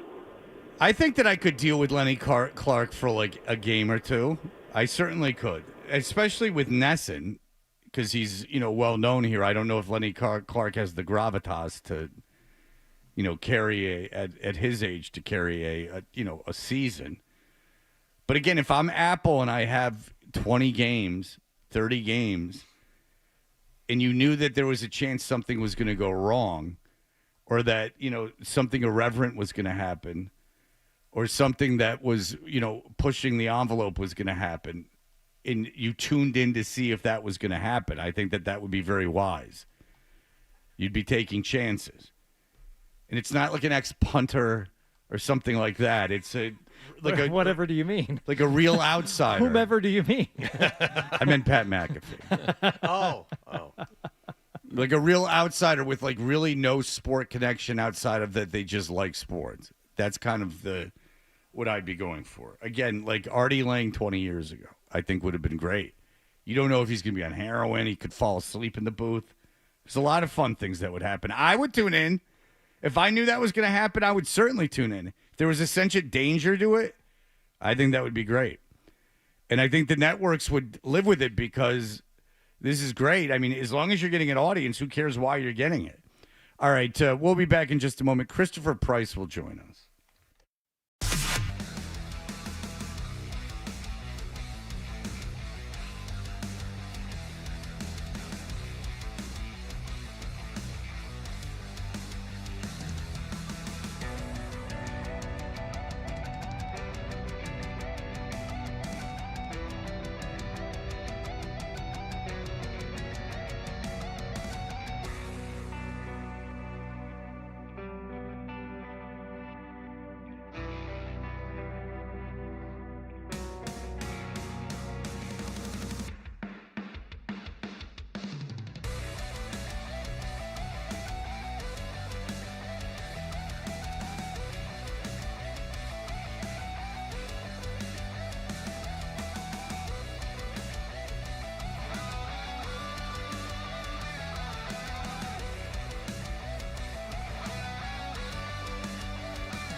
connected to Boston sports with the 98.5 The Sports Hub app. Download it wherever you get your apps today. Half toucher. Dressed like a gorilla. Half Hardy. A big, beautiful ball of flame. And a whole lot of Boston sports. And I have had many offers to become an insider. I'm not going to see Dietrich too much, being that we're on the perimeter. But, John was with us last year. Great cornerback, smart, versatile. So it'll be a good matchup. We have Christopher Price, but very quickly, I do want to take this. We were talking about Dennis Miller being in the booth. Dan, go ahead. Hey, Fred, you know what the MLB really needs is probably Billy Crystal in the booth, dressed head to toes in a full Yankees uniform, pining about his youth, loving Mickey Mantle and Whitey Ford. Kind of a... Yeah, I know Billy Crystal used to insist on putting on a head-to-toe Yankee uniform and going out to field grounders during spring training, which I always found to be like the most embarrassing. Billy Crystal's funny. Like, he is. Like, he's really funny. There's a great video of him and Robin Williams in the booth with McCarver for a while. They did like a half an inning. Now, that wasn't intolerable. That wasn't too manic. Well, Robin Williams is manic, but Billy Crystal took the lead in that, and Williams was the secondary character, so it was very good. But between his jazz character, Billy Crystal's jazz character, face, yeah. Hey, Mickey, like Willie, that. Willie. Oh, hey, Willie, his romanticizing of old baseball, his wearing the full uniform at like 50 out like a shortstop. Sure. Like, if the Red Sox were like, do you want to take ground balls, like, in spring training, I'd be like, well, first of all, I'd rather my son do it because he'd like it more. But if they were like, we do it, I'd be like, okay, cool. Like, don't hit him hard. I'll do it. Yeah. Like, not in the game, but, before the game. Maybe you use a real bat instead of a fungo bat. Yeah. But I'd be like, I'd wear shorts and, like, a T-shirt. I would, or I'd even put on the Red Sox, like, top. But I'm not wearing the uniform and like tucking it in and pretending I'm on the team. That's embarrassing. You can't do that. You can't run around and do that. You can't wear the full uniform. I think it's bad enough when travel coaches wear like high socks and uniforms and look good. All right. Yeah, my son's coaches wore shirts and like the T-shirt of the team. Yeah. And then there'd be other coaches that were like this in uniform. The last game, this hard-on coach had this, and he was a total hard-on too. He was like super into it. And he had high socks, like the David Eckstein socks. Oh Jesus! And he like the uniform, and his team was like a bunch of little dicks, and just like the manager. Yeah, and they're like like acting out on the dugout and stuff. And it's like, by the way, it's just like it's not even, it's like a consolation game, and you're like, all right. Yeah. And this guy's like super into it, and I don't do it anymore, but I would have in the past, and I almost did it. I was going to go, hey there, high socks. You think you might control your kids a little bit. But I did not do it because I thought the line might get a laugh from the crowd, but you never know. You see that, Hardy? He's evolving right before our eyes. You get kicked off a plane, you don't really want to do that stuff anymore. That's true. One of your finer moments. Oh, yeah, absolutely. Christopher Price is the Patriots beat writer for the Boston Globe. He's always kind enough to join us when asked. Christopher Price, hello, sir. Good morning, Fred. Hey, I got a name for you. What do you think about Hank Azaria doing the Brockmire character? Brockmire is brilliant. The opening of season 2, when he's talking about the evolution in male sexual tastes, and it pans out, he's laying down on his back, and it pans out like up. And it turns out his head is resting on a black prostitute's big ass. And he's talking about how the sexual mores have evolved into the butt from like past ideals is one of the great opening scenes of a season in television history. The first season of Brockmire is absolutely fantastic. I would watch Frank Azaria almost do anything. Yes. There's not the inherent danger with him in the booth. That's true. Which I think that would be a part of the stew that I would want if I was the network executive. But I can't say that's a bad idea. I would watch Frank Azaria do that. Brockmire was a fantastic show. Were you a fan of that show? You get a PG version of Brockmire in the booth on Friday night. I think that would work. Yeah, especially if he drank, if he actively drank during it, that would be good as well. All right, Chris. What are we seeing here? Another team's coming in. What's going on? Yeah, you're going to see the Washington Commanders today, and then the first preseason game of the year on Friday. This is going to be a good measuring stick for where the Patriots are at this stage of their development. I'm not so much concerned about what they might do on defense. I think the defense looks good. I want to see how how some of the offensive skill position guys are picking things up on that side of the ball. I have to imagine we're going to see May and the starters for maybe a couple of series, and then they're going to give way to Josh Dobbs, and then the threes are going to play for the bulk of the game. But I want to see where this offense is. I want to see if they're starting to pick up on some of these nuances. I think we've seen, at least so far in these 11 practices, that it's a work in progress. They continue to get better, but you don't really know what you have until you see them go against another team out there. We saw Philadelphia, I think it was last year, came in and you saw how many plays that would have been sacks.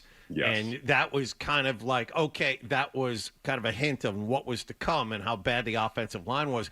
To me, there's nothing more important than how the offensive line does against a very good team today. Forget the exhibition game today. To get an idea of how much Drake May is going to have to run for his life during the season. Yeah, I think they're set. I think they feel pretty good about what they have at guard. Wilson, the rookie, I think has done really, really well. When you feel like you know what you have there with him at the other position, I think there's still questions at this point in the summer at the right tackle spot. I think, it's going to be Morgan Moses to start the season. You want to see him hold up for 17 games, and you want to see him play a little bit maybe in the preseason just to see where he's at physically. The big one for me, obviously, is left tackle, Will Campbell. And then the center position, we've seen Garrett Bradbury hold it down. But who is after him? Who's after Bradbury? I think Garrett Bradbury is a perfectly serviceable NFL center. Now, if he goes down or if he can't, hold up over 17 games, there's going to be a problem there. But yeah, I'm right there with you, John. I think that when you look at this team, like I said before, you want to see what they're doing on the offensive side of the ball and where they are when it comes to picking up Josh McDaniels stuff. But you also want to see the state of that offensive line. We all know a great offensive line can make a bad quarterback good and a good quarterback great. The only thing I can tell you now for sure about this offensive line, it's going to be better than it was last year. Yeah, and that seems to be the consensus, that it will at least be functional. Mm-hmm. Yeah. I think I heard Phil talking with you guys yesterday about that, and that's the really the lowest bar. I wrote the other day that the goals for this offensive line in 2025 are relatively modest, and really for me, it all comes back to creating some sort of stability there. They've had like 5 different offensive line coaches in the last 5 years. They've rotated a bunch of guys through at a bunch of different positions. They just need to be able to get to a point where they can run 3, 4, hopefully 5 guys out there for them out there on a regular basis and develop some sort of continuity and then see where it goes from there. Do you think we'll be able to get a check on the defense too, Chris, in this practice? Because that's the other long-held theory, that the defense is going to, keep them in games while this offense continues to evolve. So how much do you think we'll be able to tell about the defense in this joint practice? The biggest thing, Hardy, that's going to stick out about the defense, and a lot of guys on the front 7 have talked about this is more of an attacking defense than what we've seen under Bill Belichick or Gerard Mayo. The focus is all about penetration. The focus is all about disruption. It's all about getting upfield. Milton Williams has talked about that. Christian Barmore has talked about that. So I think that is going to manifest itself today, maybe in, a better pass rush. You couldn't get much worse, like the offensive line last year. You couldn't get much worse when it came to the Patriots pass rush, last in the league in sacks, and they still had 9 in one game against Chicago. But really, you want to see something from that front 7. You want to see an active front 7 today, whether it's that first line, Milton Williams, Christian Barmore, Keon White, that second group, Robert Spillane. You want to see them start to get after it. I think we're going to see that today. We're going to see that on Friday in the first preseason game. And I think really across the league, people's eyes are going to be opened to the fact that this is a far different defense in scheme, attitude, and approach than it was for the last several years. Okay, they're missing their corners, though, and I take it their corners aren't going to play this week. Yeah. Will that affect how successful they are doing that? Should we take all that success more with a grain of salt because they're not available? Yeah, you're going to see more guys like Alex Austin, Miles Battle, Isaiah Bolden, Marcellus Dial, who is now lost for the season with the ACL. He wasn't expected to be an important piece of the defense, but it does test your depth at a very important position. So you're not going to see Christian Gonzalez today. You're not going to see Carlton Davis. I don't know if we're not going to see Carlton Davis, but I think Friday night we're not going to see Carlton Davis. I'll say that. Okay. But yeah, it's going to test your depth at a position where you need a little bit of help. I wouldn't be surprised to see some of those safeties work a little bit more in coverage until they kind of figure out what's going on back there. So yeah, I think that we're not going to see those corners. And I would like to see them before the start of the regular season. I want to see where, you kind of know what you have with Christian Gonzalez and you kind of know what you have with Carlton Davis, but it's different getting out there, running around a little bit, getting in football shape. One of the problems with joint practices between two teams, and I think we saw it with Indianapolis and Baltimore yesterday, fights tend to break out frequently. I'm wondering, what is Mike Vrabel's stance on this? And I don't think he likes it, but it just seems inevitable when you get two teams out there in a competitive situation like this. Yeah, we saw it a couple of years ago when they had joint practices with the Packers up in Green Bay. There was fights probably every 5 or 10 minutes. So I don't know if there has been a blanket decision by both Vrabel and Quinn in terms of what to do with guys who get involved in fights. I have to imagine that Vrabel's going to have a short fuse with stuff like that because you have such a small window to really try and get things done that you want guys on the field for as long as possible. But that's another aspect to these joint practices. And we might see it next week too when they go up to Minnesota. So it's something to consider, something to talk about when it comes to conversation when you're talking about these joint practices. All right. Are you putting any kind of microscope on Drake May? Again, the narrative I keep hearing, not from Patriots writers, just in general, is, don't take the – I talked about this with Phil yesterday too, but I'm interested in your opinion, is don't take the statistical numbers from the practices too seriously because they might be trying things that they wouldn't do in a normal game. They might be pushing things a little bit, making it more dangerous for the quarterback. How keyed in are you on Drake May during this week? The numbers are important. In this case, I'll agree with Phil. The numbers are important, but they have to be put in some sort of context. Whether you're talking about, he was 4 for 6 during third down work or 6 for 8 in red zone, or, you need to be able to explain those numbers. I think I would extend that though, Fred, to, and I wrote about this the other day, the one-on-ones that we watch in the corner of the field. The guys talk about, that's not a zero-sum game. We talk about, Milton Williams winning his rep against, Justin Wilson, for example. We talk about Will Campbell winning a rep against Keanu White. Well, in a lot of cases, those guys are working on moves. Those guys are working on things that they wouldn't necessarily use in a lot of circumstances, but they're saying, okay, well, let's give this a try here. So I think, like any stat, you need to be able to put it in context. You need to be able to put it in some sort of context. These were the numbers when the Patriots were trying this. These were the numbers when Drake May was forced into a third and long situation. So as long as you have that, I think there's value in those numbers. If you do not have any sort of context and you're just delivering stats, I think that's when it's a slippery slope.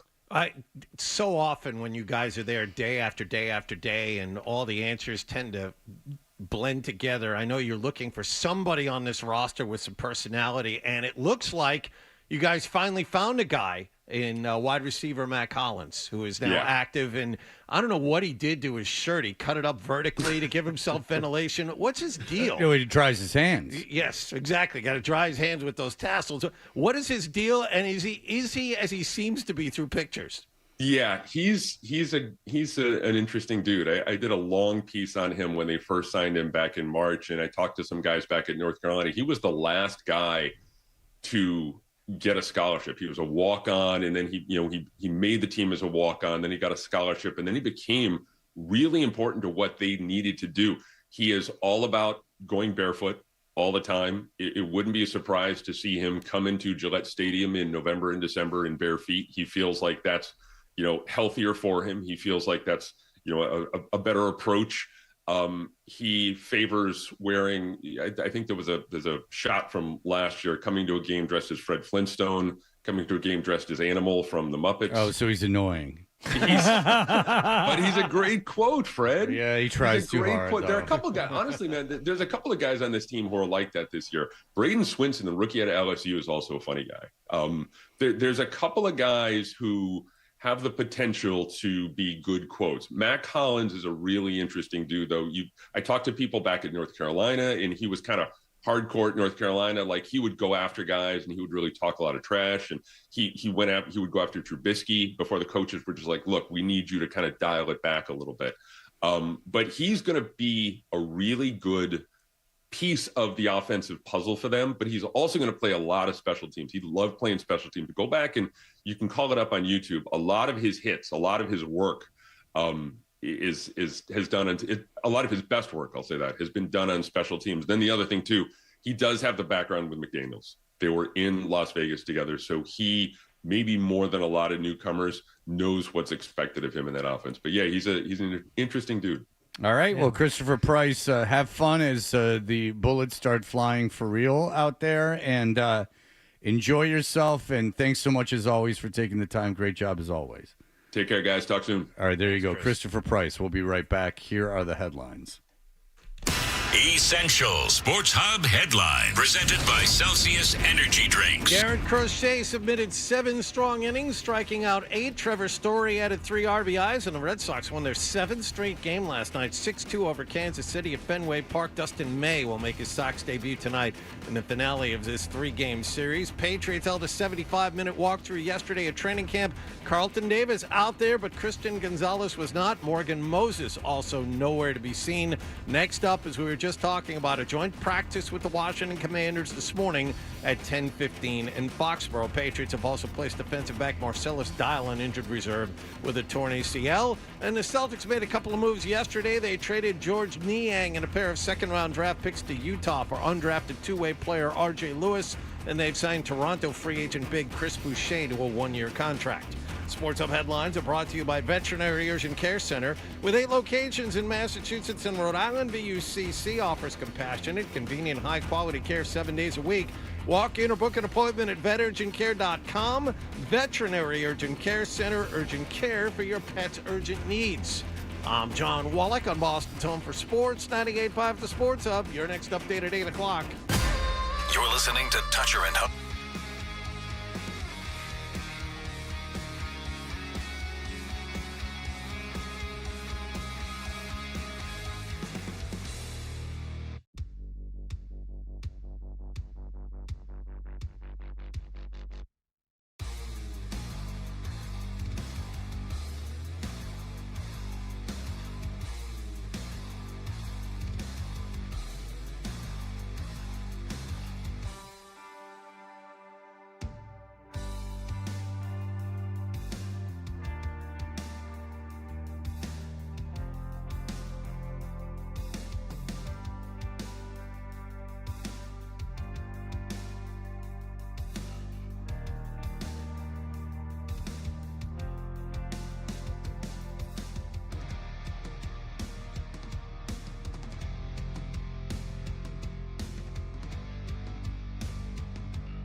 $40. Cough it up, and let's get back to Toucher and Hardy on the Sports Hub. I went into the Farmington Hills Public Library one time, and there was feces smeared all over the wall. Yeah. It's they don't have a great, especially the ones in obviously urban areas that have a high population are not in great shape. I don't know that that's the case. I can't think of the last time I used a bathroom in a library, but Why you hold it? Well, I'm like you after the show. I got to go home and. No, but I'm saying that you never have to urinate at the library. I don't know that I've been. As much as we like to joke about, I don't spend like 5 hours at a library. Why? Oh yeah, well you just get in and get out. Yeah, exactly. Okay. Or if I got a meeting, it's usually an hour or so. So you took a tour of the Woburn Library? Yes, because there's a whole historical bent to it. It's a very old library. So I remember when we first moved there, we thought it was interesting, so we went and we toured the Woburn Public Library there for the tour. They did it was like one of those town days that Woburn does. Yeah. One of those town days. They'd show you those. They'd show you the parts of the library know the town that you don't have access to. Oh, yeah, like so a VIP tour. Exactly. VIP. Yeah. What's in the VIP section of the library? Yeah. You get to see the boiler room. Exactly. At least for where the janitor hides out when he's not cleaning the bathroom. Exactly. But no, there's this particular library had living quarters in it for years, and there was like a live-in person at the library. Oh, you were trying to find a place to stay. Precisely. Yes. Okay. I was like, are these for rent or for let? For And they rent. said, no. That's right. That's right. For rent. Now, no, what was the hidden part? Why won't they let you into the hidden part of the library? Because it's so old, it hasn't been like they have a second level of books and stuff. But if you look at it, the railings on the second level are so low that they would be a But there's hazard for books people. up there? Yes, old books. Did you ask if you could have some? No, you could flip them. Yeah. Okay. Yeah. At a used bookstore. I'm guessing that's probably a good. You probably make a lot of money off those first edition old books, right? I'm sure burn them in your kitchen stove for winter There you heat. go. Right. Now So that old paper now you're burns teasing up him about real not having a fast. kitchen. Yeah. You could, if you wanted to, 12, pass this along to the kids there. They could join the Woburn Paranormal League Teen Ghost Hunters Club. Is that a thing? Yeah, because less than a year ago, they investigated the hauntings at the library, and they had such a, I'm reading this, scary good time that they decided to make a paranormal investigation club. So you can join them on the second Thursday of each month to learn more about the ins and outs of paranormal investigation.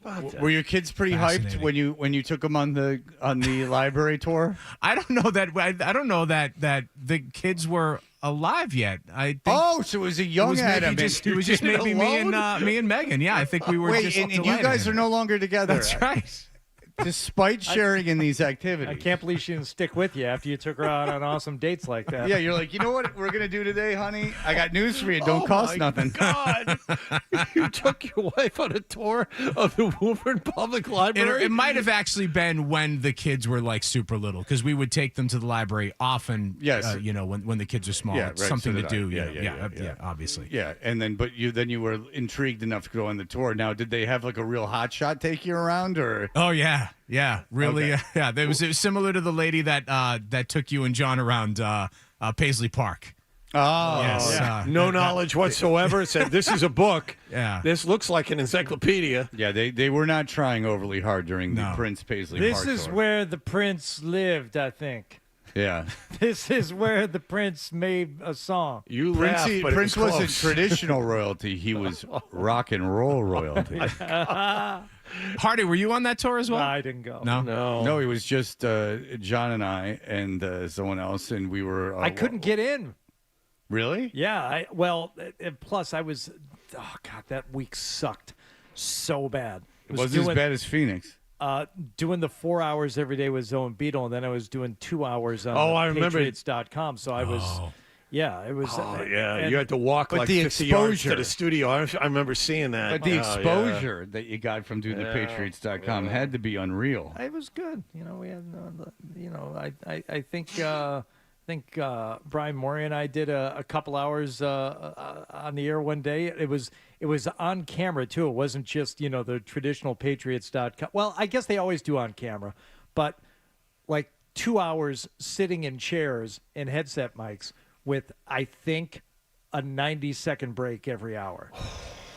Man, Sports talking. Was this at the Mall of America? Is that the Mall of America? Mall Now, of America? I mean, they set up like a separate studio. They took over, Lids. Spencer Gifts or Sure, something. yeah. There were three or four lids in that mall. Yep, that's right. But the thing about Hardy was after you did it before or after your shift during the middays? After. Okay, so there wasn't a break. The studio was legit 50 yards away from the broadcast location. There wasn't like, okay, I get like 20 minutes to walk it and decompress. Or He's like, go get an Orange Julius or something. No, oh, man, right in the food court. Oh, man, it was bad. Or go in the Nickelodeon rides that are in the middle That's of the right. day. That's right. Yeah, that was exciting. All right. Well, we will be back, and we will revisit an old friend. It's been too long, and we will get to that in just a moment.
7 after they beat Kansas City again last night, 6-2 at Fenway Park. Sox got 3 in the bottom of the 7th to give themselves some separation. Trevor Story led the offense with 3 RBIs. As for the pitching, Garrett Crochet was given a couple of extra days off. He went 7 innings for his Major League leading 13th victory of the season. Yeah, a little bit. I feel like normally extended rest makes me feel a little bit rusty, but I was able to squeeze 2 bullpens in that time, so I felt like it kind of just helped me stay up to date. Dustin May will make his Sox debut against the Royals tonight. Sox have also designated reliever Jorge Alcala for assignment. Patriots are going to hold a joint practice with the Washington Commanders this morning at 10:15 behind Gillette Stadium. Yesterday, the Patriots held a walkthrough. They were missing Christian Gonzalez and offensive lineman Morgan Moses. Defensive back Carlton Davis was out there. Marcellus Dial, another DB, is out for the season after tearing an ACL. In other NFL news, the LA Rams have signed Kyron Williams to a 3-year contract extension worth $33 million. And the Celtics were busy yesterday. They traded the recently acquired George Niang and a pair of second-round draft picks to Utah in exchange for rookie two-way player R.J. Lewis. They have also signed Toronto free agent big Chris Boucher to a 1-year, $3.3 million contract. Sports Hub headlines are brought to you by Dana-Farber Cancer Institute. What we do here changes lives everywhere. Learn more at danafarber.org. I'm John Wallach at Boston's Home for Sports, 98.5 The Sports Hub. Your next update at 8:30. If you've got the app, you've got Toucher and Hardy to wake you up no matter where you are. Or who may or may not have been to jail. Get the app. The 98.5 The Sports Hub app. Why do people listen to Toucher and Hardy? Because it's a thing. All right. You know what I'm talking about. Sure. No idea what you're talking about. Here's more of The Thing on the Sports Hub.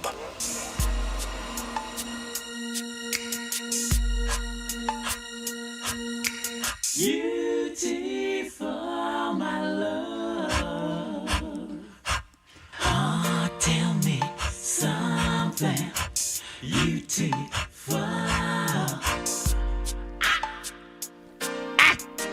Yeah.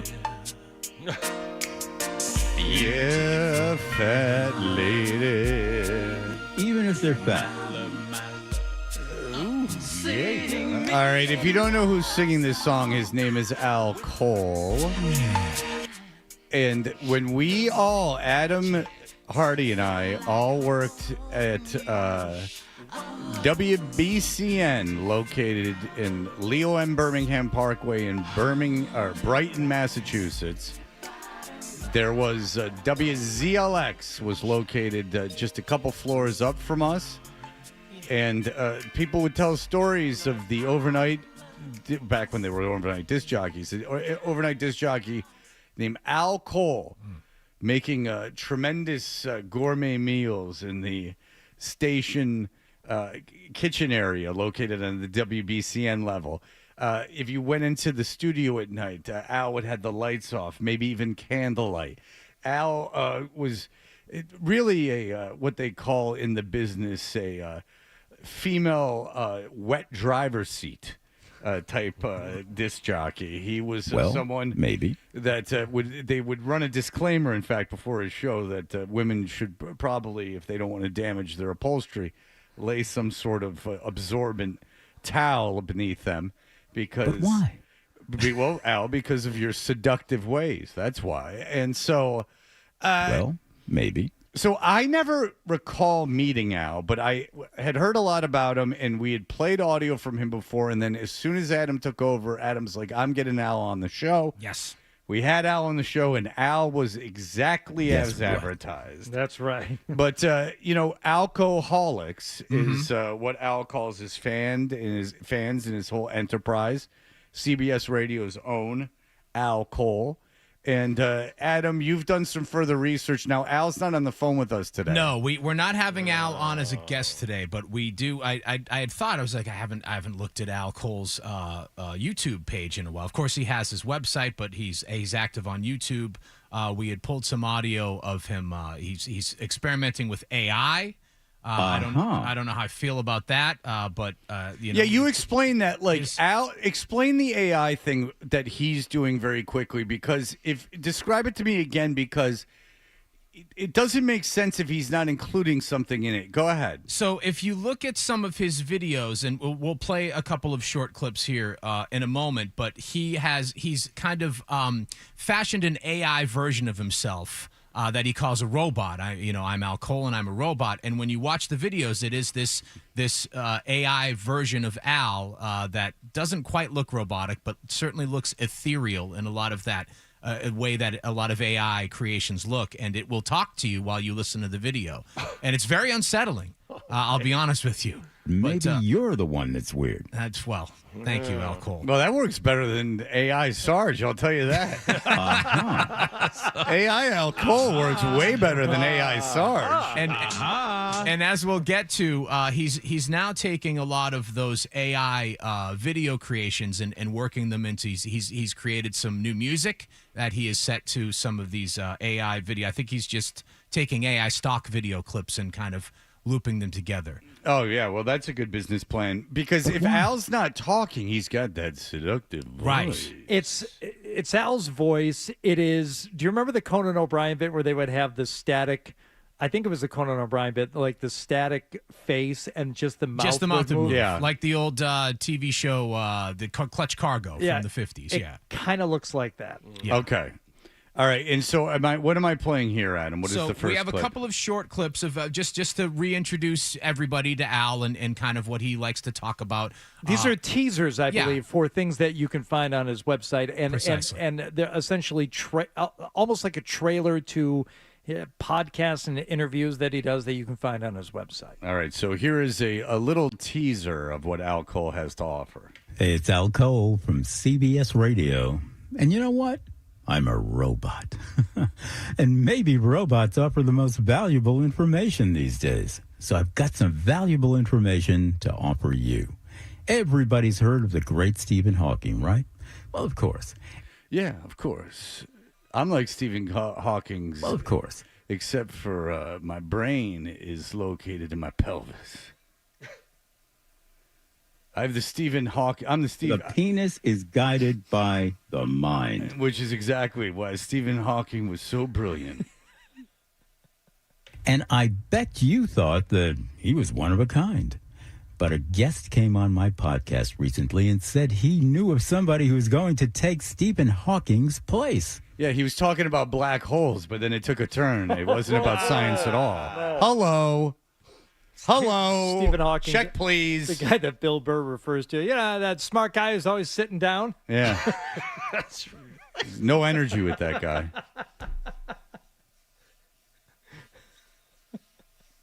As the most intelligent person on Earth. And guess what? This person is only 9 years old. So click on this podcast link to hear all of the exciting details about a 9-year-old just as remarkably intelligent as Stephen Hawking. All right. Well, he's not one to just dole out undeserved praise. So Imagine that. Yeah. All right. And what is this one, Hardy? Another teaser. This one is a little more ambiguous. It's I mean, there's a certain subject matter going on with the 9-year-old Stephen Hawking. This one is left more to the imagination. No? That's where the great erotica lies. There's nothing more erotic than a woman's imagination.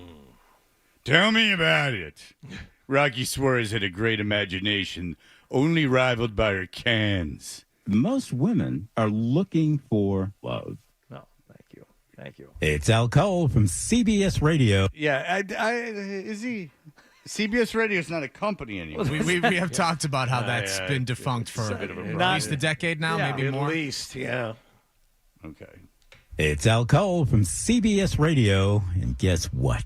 I'm a robot. And robots might deliver some of the most important human messages these days. So here's one of them. Bob Dylan once wrote a song called Desolation Row.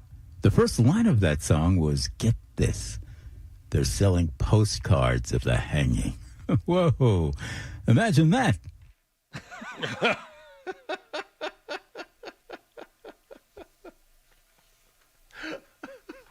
Let him cook. Did I stop it too soon? No, I don't have a comment. He'll bring it home. Okay, I'll bring it back a little bit. I apologize. I just was looking at you like, Do you know what's going on? No. Yeah. Johnny's in the basement. He's referencing an 11-minute Bob Dylan song that I have no familiarity with. I looked it up afterward. I'm like, huh. I'm like Hurricane, except I bang fat chicks. Here's a story Even about if a they're fat. hurricane. The ladies were so heavy they caused pelvic pain. The first line of that song was, get this, they're selling postcards of the hanging. Whoa, imagine that.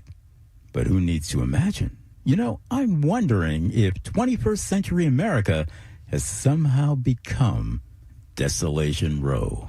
And to illustrate this, I'm going to fashion a noose and end it all. Anything for some seedy little squalid attention. Well, I guess robots just don't know any better than to tell the truth. And if you want more of today's truth, robot style, email me at... I don't know. Boy. I don't know. Okay. I don't know what's going Honey, on. we're going to do it robot style, real creaky.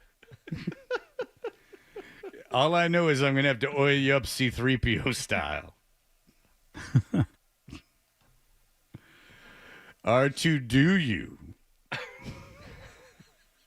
R2, don't mind if I do. C3, that hole. You didn't like that one, Johnny.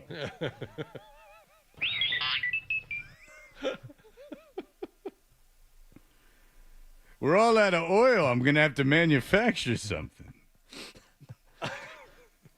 But you got to get to it quick. It'll dry up. Al at alcoleenterprises.com. That's AL at ALCOLE Enterprises with an S at the end. .com. Or reach out and call me direct. 508-669-6987. And you might think, what number is that? Oh, that's his cell phone. That's his cell phone number. Yes, which he has, when we've had him on as a guest, has impressed upon me that that information needs to be shared. Well, he demands it Yes, shared. yes. He goes so And far we're as to happy demand to. it. And together we can make America and all the world great again. And this time, for all humanity. All right. Well, alcohol's got a purpose. Of course. That's for sure. And finally, Hardy, what is this? It's a song, and Al is again like a multi-talented, multifaceted entertainer. He's not just from CBS Radio, but he's a voiceover artist. He is a producer, a songwriter, song stylist. Sure. So you will hear an Al Cole song here. Didn't know what to expect when I started listening to it, and it just. You press play on that thing, Fred, and you just tell me when you think something is going to happen. Spoiler alert. It may not happen. Okay. Here we go.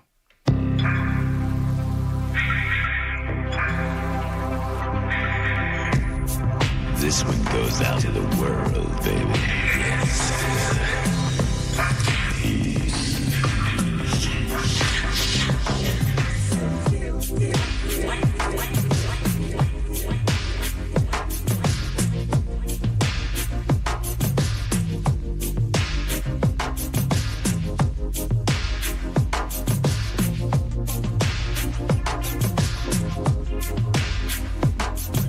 Hey, world, it's time to go to sleep.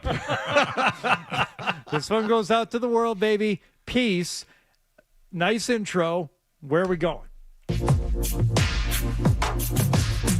I want you to justify my love.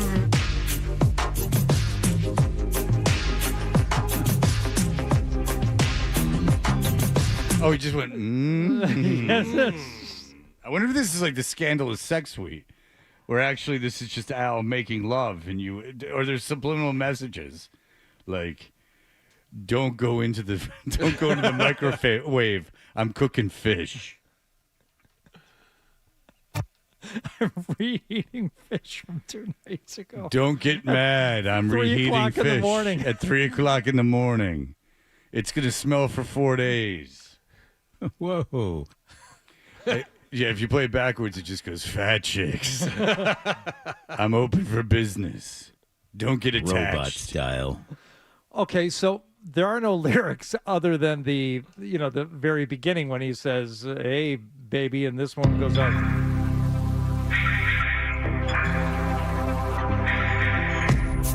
This one goes out to the world, baby.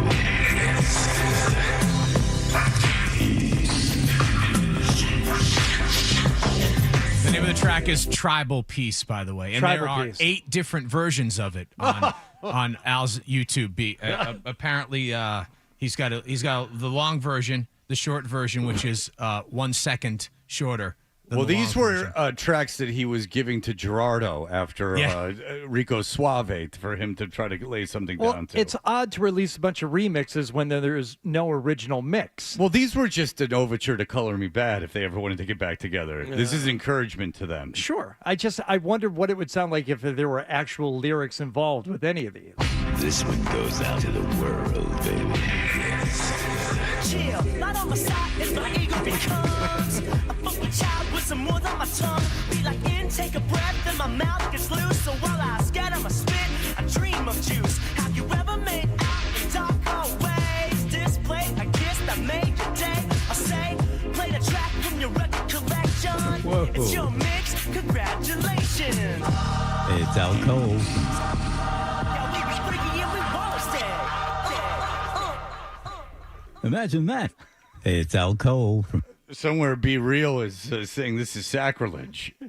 Did that fit without you manipulating the pace of the lyrics? There's a little bit of manipulation going on here, but it's amazing how many songs, I think were like kind of reverse inspired. The time-space continuum is a strange thing, Fred. I mean, who's to say, other songs even older than that weren't inspired by Al? This one goes out to the world, baby. I live my life like there's no tomorrow. And all I've got, I had to steal. Least I don't need to beg or borrow. Yes, I'm living at a pace that kills.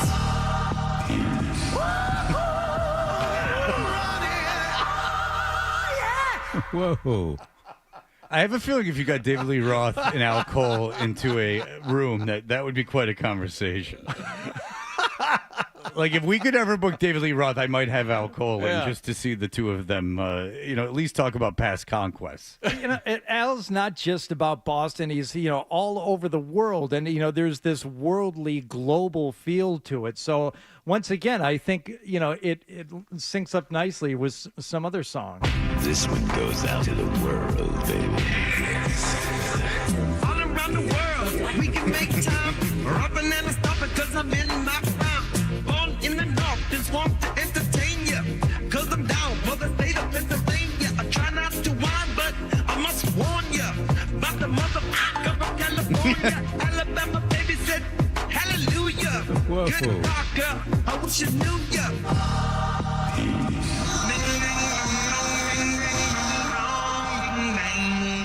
It just shows you that if Anthony Kiedis sung for another band, it would have really worked out. I mean, anything that could. I mean, that singing voice in itself and those lyrics. Yeah. Well, I got to tell you, that's very. You could be a producer. You and Al should collab. I think there's a collaboration. Because if it's a mixtape, you don't have to pay for royalties. So, I mean, you can just do whatever you want. It's like donuts. You're like Jay Dilla. You and Al Cole getting together. Other peanuts can do it, man. I'll tell you. Yeah, you're like the Bomb Squad, Public Enemies producers. I mean, geez, Louise. All right, take us out with the 311 just for Be Real so he can enjoy that. This one goes out to the world, baby. Chill, not on my side, it's my ego becomes. Stop doing the patois. It's Al Cole. My mouth gets loose, so while I scatter my spit, I dream of juice. Have you ever made out in dark hallways? Display a kiss that made your day. And you know what? I say, play the track from your record collection. It's your mix, congratulations. Yeah, we be freaky and we wanna stay. And you know what? More Toucher and Hardy next on the Sports Hub.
home for us, and we want to defend it the best we can, and we played really well at home. I think that's the case for a lot of the good Red Sox teams. When we play well here, it travels, and I think that's good signs for us.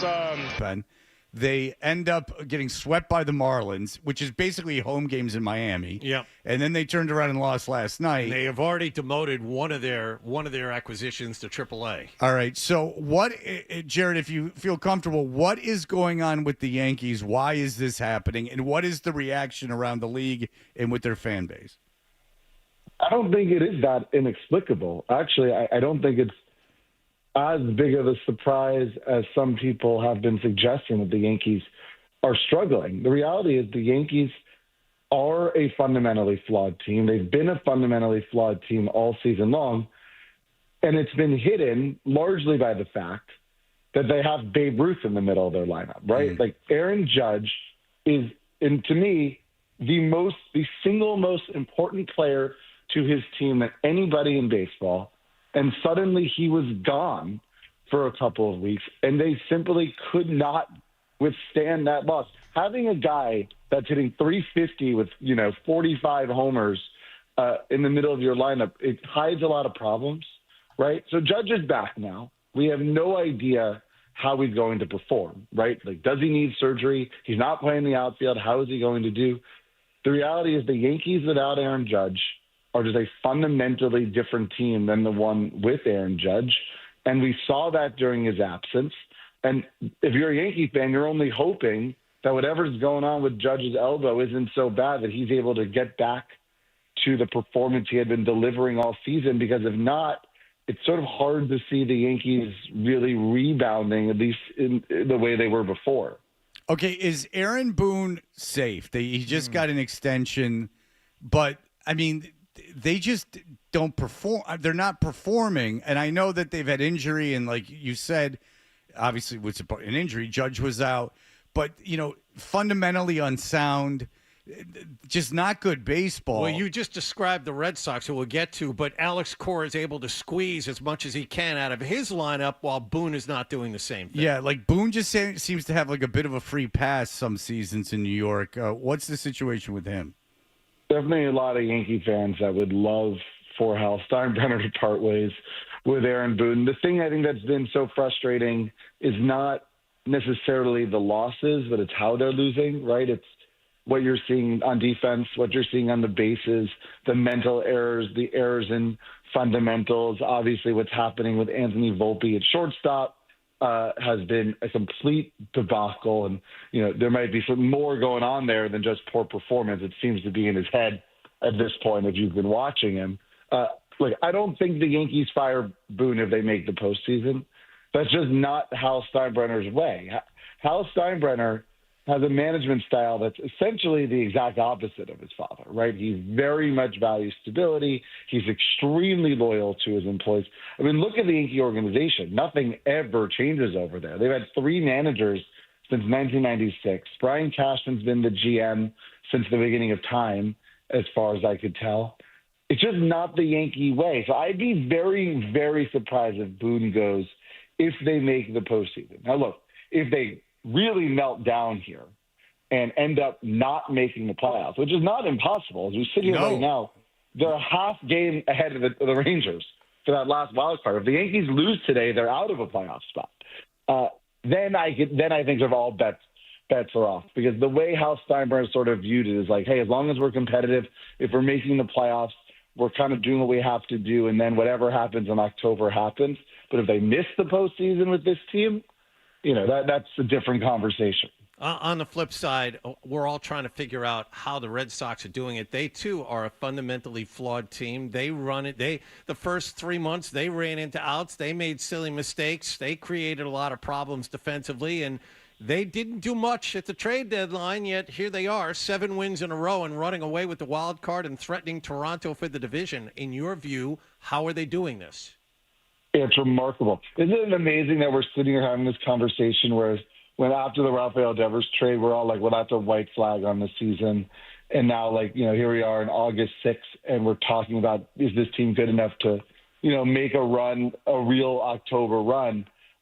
Look, do the Red Sox have problems? Yes, of course they do. But they have a lot of things going for them. Like their lineup is very good. Like in spite of everything, they score runs, right? They're currently 6th in the major leagues in OPS. Like it's a lineup that's found a way to sort of put things together. Another thing the Red Sox have that not many teams have is a bona fide ace, which is a real boon to have, right? Like if you have a bona fide ace like Garrett Crochet, it essentially guarantees you don't end up on those sort of really long tailspin losing streaks, sort of like what the Tigers have with Tarek Skubal. And how many guys are there in all of baseball like that, right? Like you count them on one hand. There's maybe, 4 or 5 real aces in all of baseball these days, the kind of pitchers that you just say, all right, go out there and carry us on your shoulder. And that's what Garrett Crochet has done. And look, I do think bringing up these young guys has been sort of some energy. It sort of changed the dynamics of the clubhouse. And they've really taken off, right? Between that lineup, Garrett Crochet at the top of the rotation, it's been enough. Like I'm surprised I didn't see this coming either, but it's been fun to watch. Like they're a very fun team when things are clicking. Yeah, I mean, with the youth and everything, that's very true. What is there a team in the AL? Because like the Red Sox are probably going to make the playoffs. So is there a team in the NL or the AL that you feel is better than the rest? Like a team that no one wants to play? No, that's the thing about the AL this year. It's so incredibly wide open. It's like it's been like this going into the year. We kind of knew it was going to be like that no one was going to run away with it in the AL. I mean, look, let's be honest. Are you really afraid of Detroit? Right? Like no one's really afraid of Detroit for as amazing as they've been now for a calendar year. I mean, it's incredible what they've done, but no one's really afraid of them. Toronto's a good team. Like, don't get me wrong. Toronto's a good team, but some of their peripherals suggest they've overperformed. Right? The Red Sox have a significantly better run differential overall than the Blue Jays. Like, based on the Blue Jays' run differential, they should not have the record that they have. Not that they're a bad team, but they've probably overperformed how they've actually played. Look, and then there's Houston. I think Houston always scares you because they've done this so shorthanded, right? Like they haven't had Yordan Alvarez for most of the season. Many of their pitchers have been injured. They just added Carlos Correa. So could I see like a healthy Astros team being really good? Sure. Yeah, maybe, but it's not like the National League. Like the real powerhouse in the National League, I really do feel like if you make the postseason in the AL, so the road to the World Series is kind of like right there for you because all of these teams are flawed. Just real quick, in the National League, because that's I'm interested in that. In the National League, you think there's one team that you wouldn't want to play? Who is that? I mean, it's still the Dodgers. You think so? I know that over Milwaukee and Philadelphia. I know the Dodgers have Milwaukee good. struggled. Well, Milwaukee's been really good, right? But they still play in the NL Central, which is a weaker division. But the Cubs and the are Dodgers. In that. Go ahead.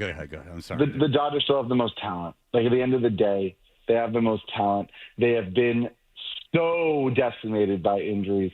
And like, look, a team like the Dodgers, they went into the season. The regular season for them was literally just a tune-up. There was never any doubt they were going to make the postseason. That's still the case. I just wouldn't want to play them on October. I just think you're going to see a more focused, sort of more ready to go, both health-wise and mentally, Dodgers team in the playoffs. Maybe I'm wrong, but like I just think the team with the most talent is still the most dangerous team, and they have the most talent, especially when they get healthy. Well, you wrote about this not long ago, and the one team that could have something to say about it in that division in the NL West would be the Padres.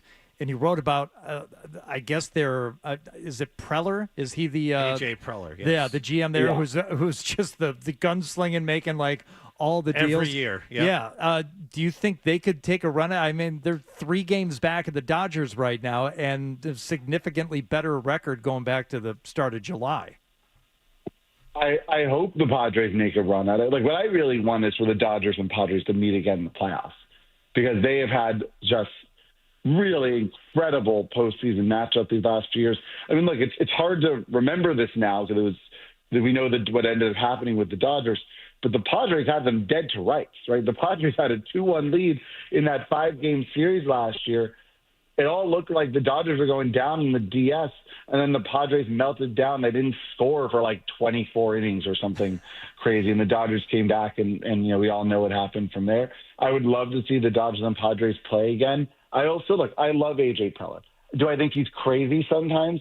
Yeah. Does he make trades that you look back sometimes and he regrets? Yeah. But there's something to be said about this guy that's like, he only has one mode, which is we're going to go win the World Series now. Right now, we will figure out the future later, but let's just go for it. And honestly, like, you're in Boston. You've had a GM like that in Dave Dombrowski, who's made his entire career saying, we'll worry about the future later. Let's go for it now.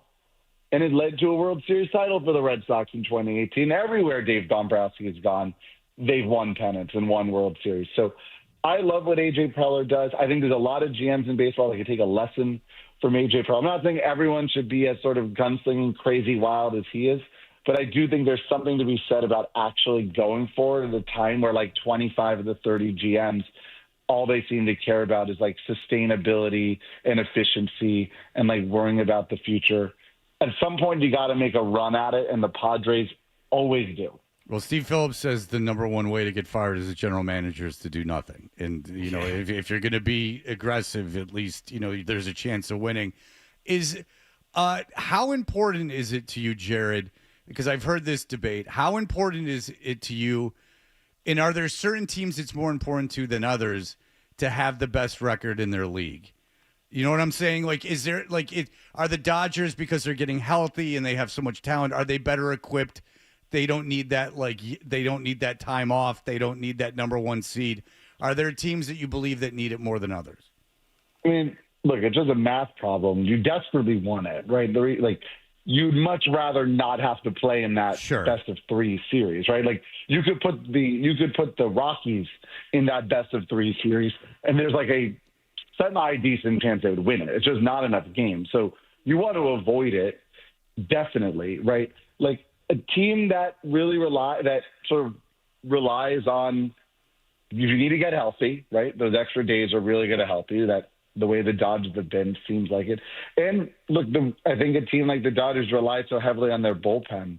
It's nice to have those extra days. We know in the postseason that every team, but especially the Dodgers, have been like, we're just going to bullpen our way through it.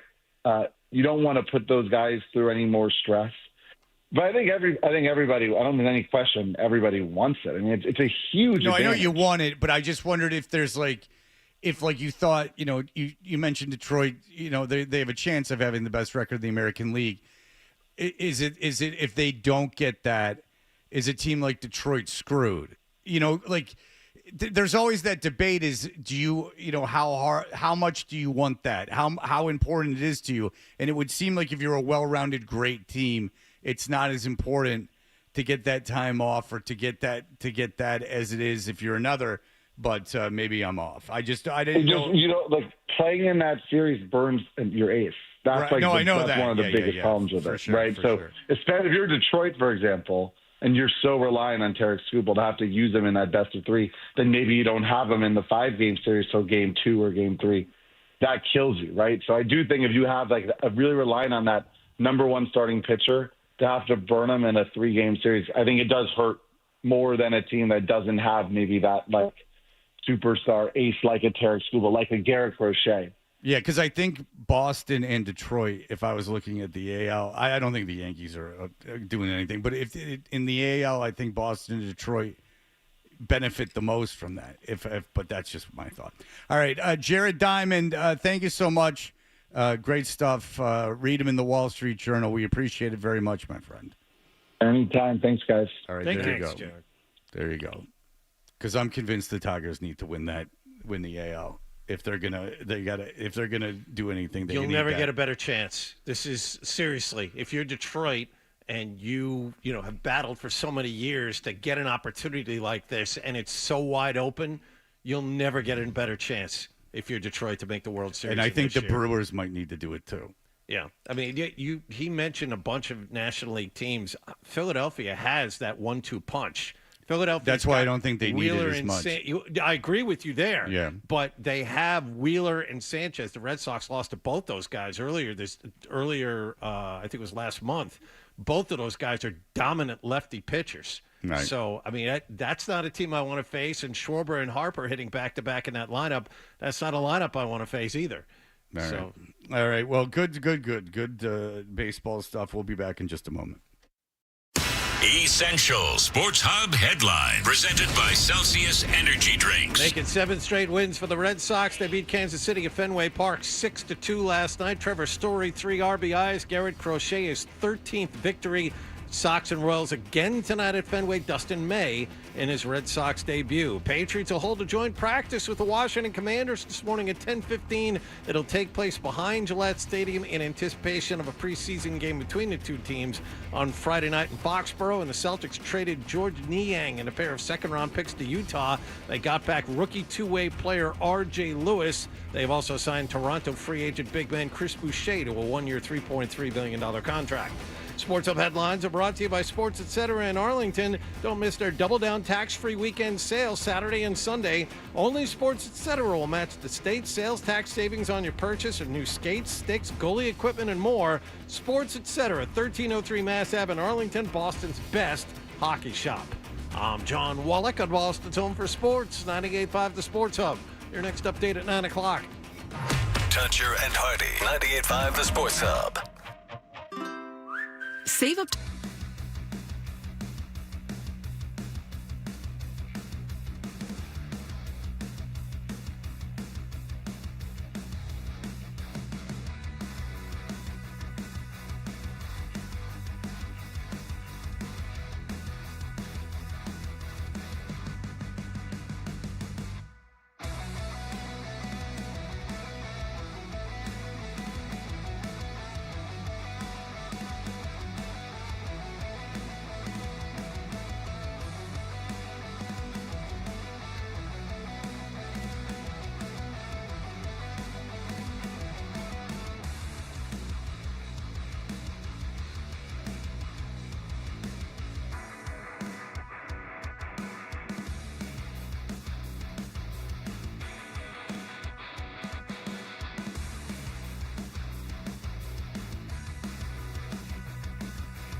I'll ask you, Hardy. Yep.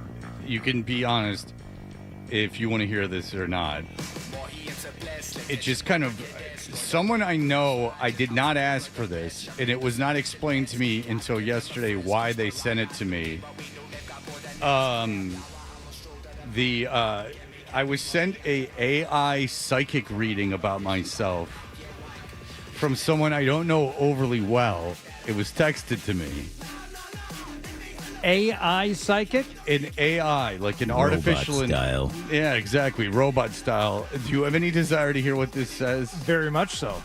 Now, then it was explained to me the day after it was sent to me that the person sent it to me because they had heard us talking about AI. So I don't know. My name is spelled the radio way, so I don't even know how this all happened. But this is ChatGPT does a psychic reading. Let's tune into Fred Toucher blending the practical with the intuitive. This is the vibe check. Surface energy. Fred Toucher comes across as someone who thrives in verbal combat, not just for the sake of conflict, but because that's how he filters authenticity. There's a sharpness in his tone, a kind of verbal X-ray that pushes past the superficial. He's not afraid to say what others won't, even when it burns a few bridges. Energetic impression fired with a side of fog. There's intensity, but also a deep internal haze, like someone who's walked through emotional storms and came out ... not unscathed, but aware. Hey. He may not want you to know how much he feels, but it leaks out anyway, usually through sarcasm or sudden tonal shifts. Mental and emotional landscape. Fred's mind moves fast, too fast at times, which leads to inner tension. He is the kind of intelligence that gets bored easily. Tell me about it. And lashes out, not because he's mean-spirited, but because he desperately wants to keep things real. There's likely a running emotional contradiction. Wants connection, but mistrusts vulnerability. Craves authenticity, but gets overwhelmed by the weight of it. Uses humor to survive, but knows how dark the undercurrent really is. Psychic note, his soul carries a lot of earned cynicism. He's seen the worst in people and in himself, and he's still showing up. That takes grit, even if it comes off as brash. Emotional wounds. There's grief here. Not necessarily recent, but long-standing. Possibly father wound energy or masculine pressure trauma. Something in his past taught him that softness equals risk. Vulnerability may feel like weakness to him, even if he's evolved past that intellectually.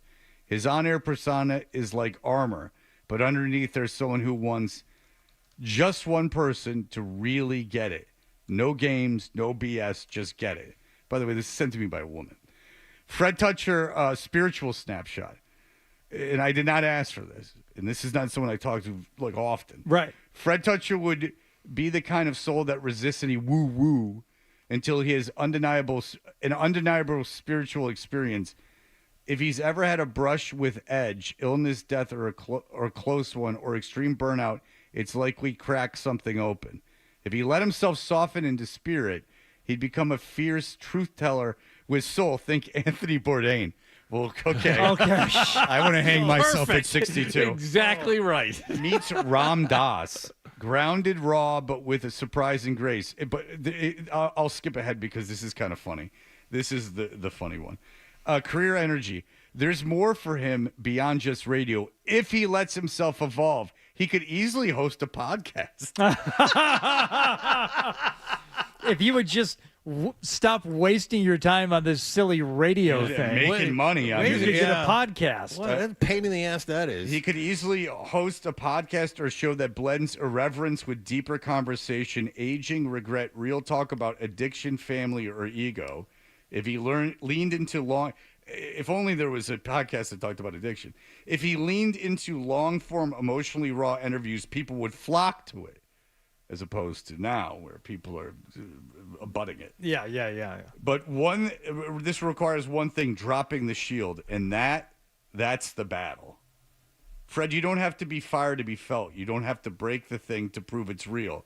Let them see what's behind the noise. That's where the real volume lives. Okay. It gets very word soupy there, especially at the end. There's some stuff in the beginning, though, that I would say is pretty close to spot on. See, when I first started reading it, I'm like, that's weird that like AI did that, because that's better than like a shrink. Like I would assume, like I do think that some of that is correct. And then I thought it was too good to be true, and it said I could have a podcast. Right? Yeah, that's what it got you. But it is weird, A, that this person went through this exercise, and B, and sent it to me, and B, then when it was explained, it seemed a little, okay, I get why you did it, kind of. Yeah. But like, you need that one person. You need that one person to really break through and understand you. A little bit of that, but but I mean, it's a lovely person that sent it. But the thing is that it is strange that you can just put my name in, and I guess it just delves through like all the information about me that's on the internet, right? And then it like spits that out. It's not bad. It's really not it's pretty bad. close It's like the some first spots. half of it is not bad. Well, that was my question. Like, what had to be fed to the AI in order to get that? Was it literally just your name? It says ChatGPT does psychic reading. Let's tune into Fred Toucher, and it's the wrong spelling. Blending the practical with the intuitive. Consider this an energy-based profile of his public presence, woven with a little creative psychic style flair. I don't think the person might have nudged some of this along, but but I would imagine the ChatGPT. I think they just put my name in ChatGPT and said do a psychic reading. If that's the case, that's pretty incredible. If that's all they did, that's pretty amazing. What if you start going to a shrink and it's just a computer? Better than the experiences I've had. I mean, if you're going to get a result like that, why not? I wonder what would happen if you put Wallach's name in there. Okay. A lot of scary stuff. Oh, Nelly. A lot of scary stuff. All right, Adam. Tomorrow. Wow. Well done. It just happened. Tomorrow, we're doing Nick and John. Okay. All right. Nick, you heard ChatGPT that? psychic reading. Nick, you're the AI guy. No. You're in charge of, You have to do it. No. Oh, I'm not Jesus, doing don't anything set a with norm. We're making fun of it. Yeah, I know. Yeah. You just won't use it. No, I'm not being that. No, Nick has used it and knows how to navigate. Okay, very good. He's the one with the experience. Okay, but Yes. is it still as good if he does it himself? Yes. Okay, then we can have him read it. Yes. All right, Nick, Yeah. do you and do John. And just put the name in and put psychic reading. I thought you were saying you won't do it because it's AI. That's how And I was read gonna, it also. and I was gonna say like, Yeah. all right, get over yourself a little bit. But yeah, we'll do that tomorrow. We'll have Nick read his, and we'll have John read his. Okay. Because Okay. now it's a worthwhile exercise. Now I'm glad that the person sent it to me. I was a little unnerved at first, but I thought it was going to be like more predicting your future when you said psychic reading. I mean, I wanted to know, what's going to happen to you next. No, And if it was other than if you get your stuff together, you could have a podcast. Yeah, that was more like a trip to the couch, Yes. That's what that was. That wasn't anything in the future. no, I think some of it is very accurate. A lot of it's very accurate. I'm sure I've had male-based trauma. There's no question about it. I mean, I said big guy touched me when I was drunk that one time. So who knows what happened to me that I'm storing subliminally. I got to. You know what I need is ketamine treatment. That will really get me That through. goes this. well for everybody. You know how many people I know who've had that? How many addicts I know that have had ketamine treatment? And you know why you're doing it. You're doing it to get ketamine. You're not doing it to have a breakthrough. Like, I mean, let's be honest with ourselves. You can order that to your house too. Really? You can self-administer the ketamine treatment. That's a good idea. It really is a good idea. I wonder why Matthew Perry OD'd. All right, we'll be back in just a moment. Big guy touched me. Stay tuned.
I'm gonna be watching close when their defense is out there, and definitely have some positivity and things like that.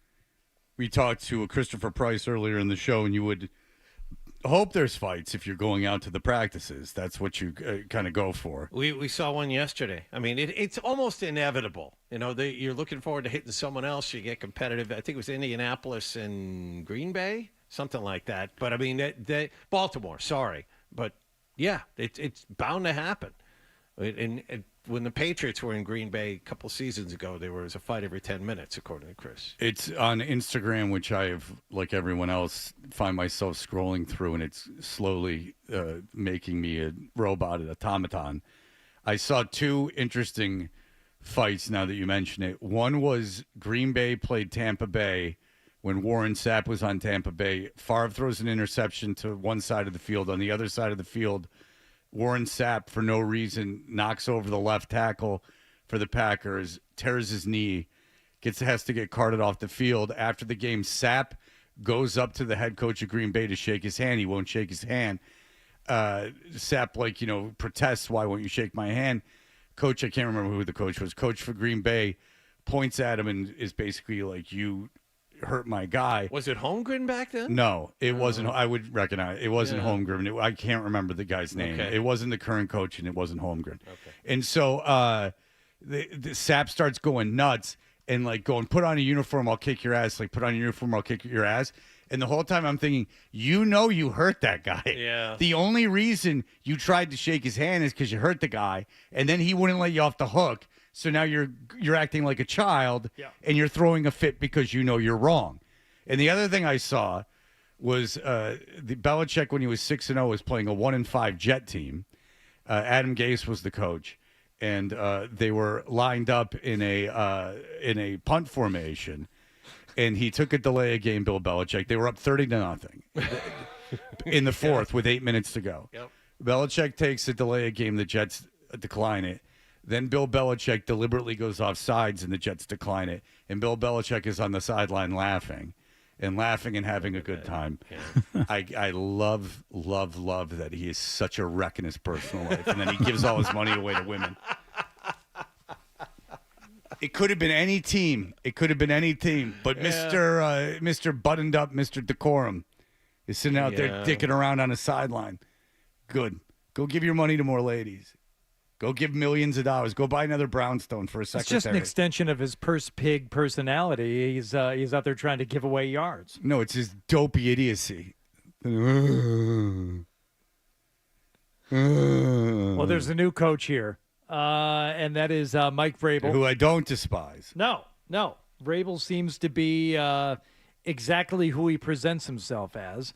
And when it's this point in camp, there are some guys who are getting better, some guys who are not getting better. We're still in training camp. The ones that have continued to show improvement and that have maybe earned some more reps, continuing to do those types of things and to continue to take the next step, to continue to compete for a role, and then the ones who have an opportunity to try to get going if, maybe they haven't put their best work out there. That's right. So but tick, tick, tick. Let's go. Not a lot of time left. You know who one of the guys is? I thought we were done with this guy, but I was reading Mark Daniels yesterday.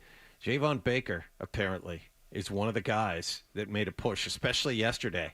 He really showed up yesterday. So as much as we thought we were done with him, apparently he's making a run at things here to attach himself as the fifth or sixth wide receiver on this team. Okay. All right.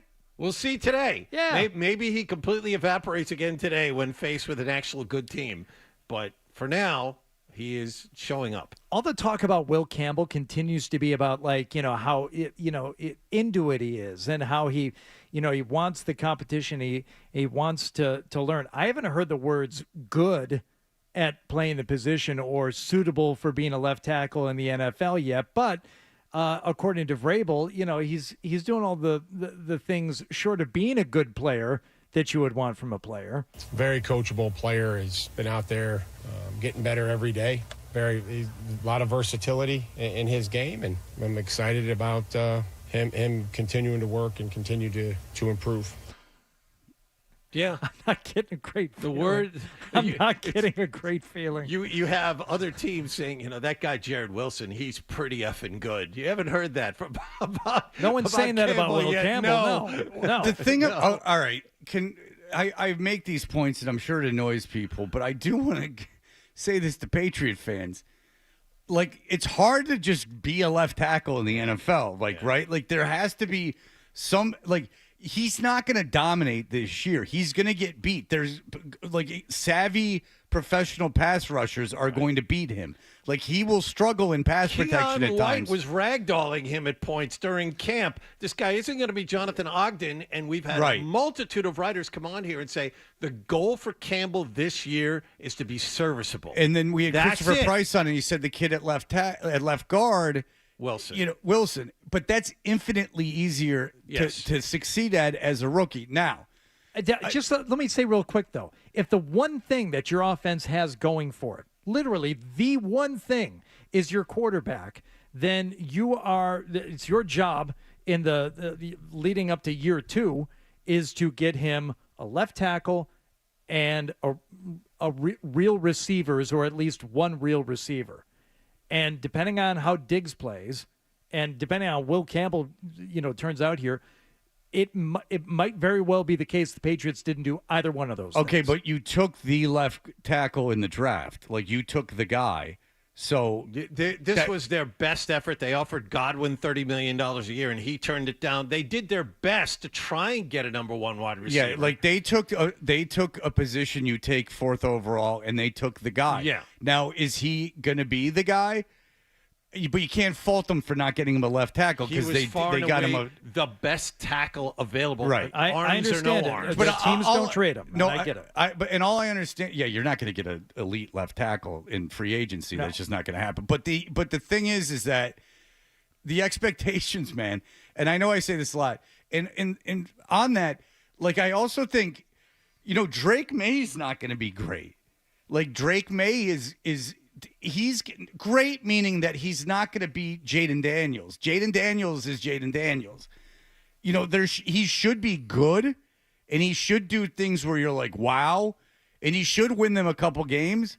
But there's going to be games, and there's going to be quarters, and there's going to be series where he's bad. C.J. Stroud was great as a rookie. He was not great last year. It's hard. Did you hear what they're saying about Caleb Williams? Yes. Cross your fingers he's not Caleb Williams. They're saying Caleb Williams.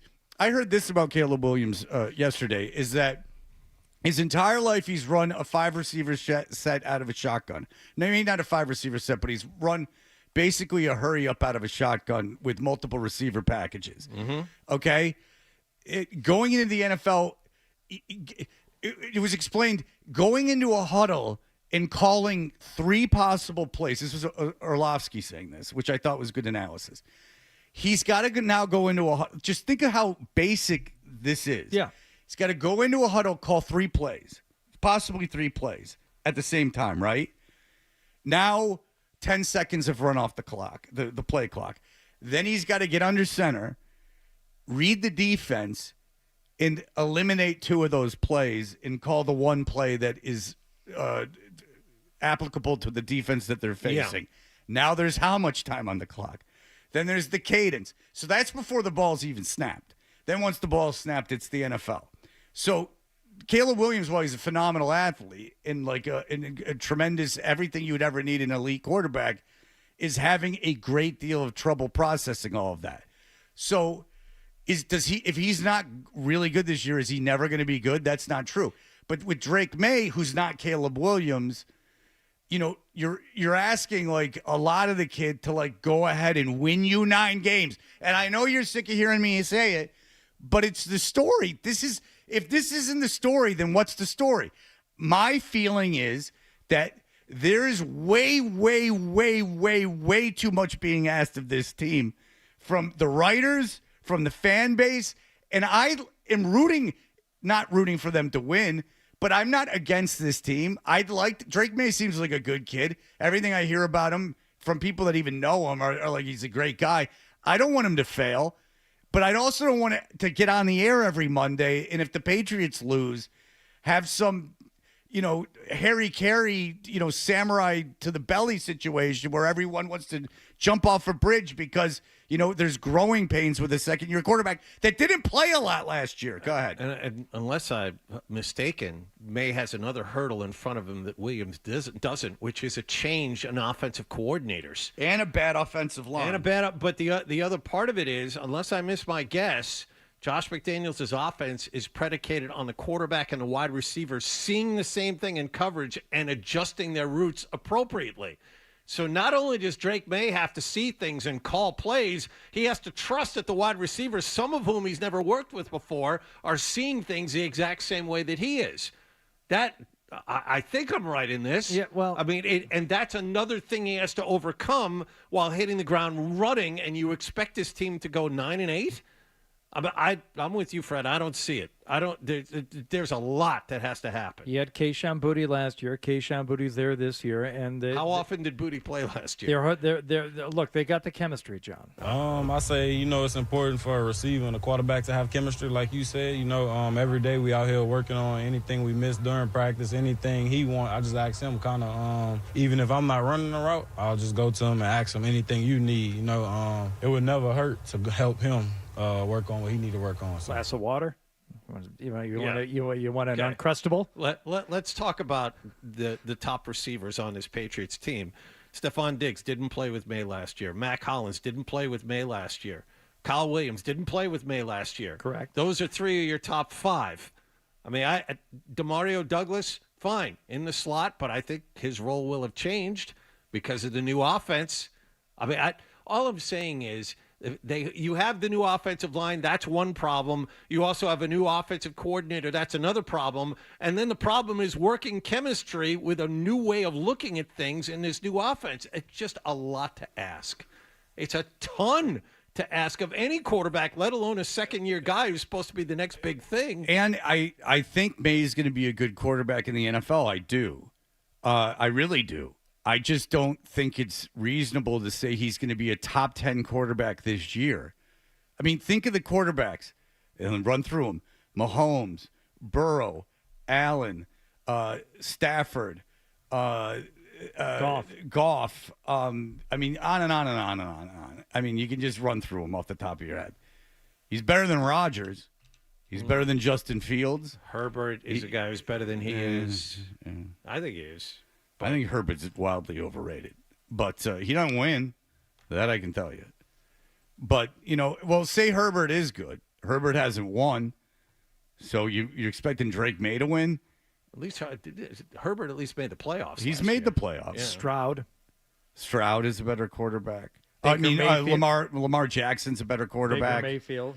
We're like, Geno Smith's a better quarterback right now. My kids and I actually did this exercise last Jordan week. Love's a better quarterback now. He's 18, 19, 20 at best. Jaden Daniels is a better quarterback. Jalen Hurts is a better quarterback. Dak Prescott's a better quarterback. I mean, Baker Mayfield's a better quarterback right now. Easily. Oh, yeah. Let's put it this way. There's a lot of really good quarterbacks in the NFL. To be a top 10 quarterback, look, will he end the year being better than Geno Smith? Probably. Will he end the year being better than Baker Mayfield? I don't know. And is he a failure if he's not?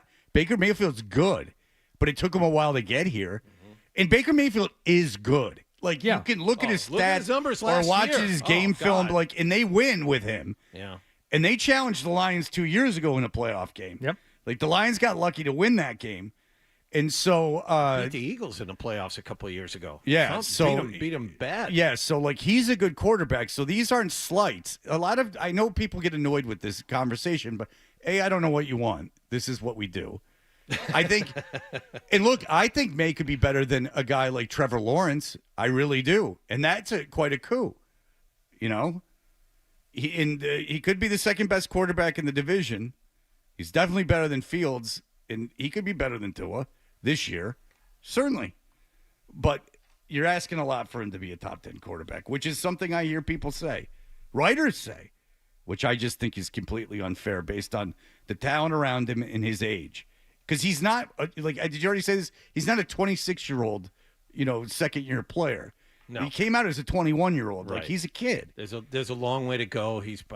I think he's got it. I think he's got it too. I think he's going to evolve into a great quarterback. I liked it when they drafted him. Not this year. I liked it when he That's drafted all. him. I liked everything he did last year. There's nothing about him I don't like. No, he's got the physical skills to do it. It looks like he's got the smarts to do it also, but not this year. Yeah. That's all. Not this year. I think he'll be good this year. I don't think he'll be great this year. And to be a top 10 quarterback, you got to be great. All right, we'll be back in just a moment. More Toucher and Hardy on the way on the Sports Hub.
at thesportshub.com, and we read those. If you would like to reach out to us on Twitter or Instagram, you can follow us at Toucher and Hardy.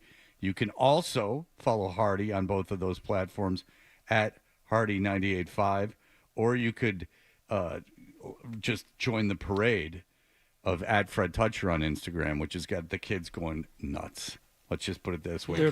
They're losing it. Content up every second of every day. Did we get to 25K or not?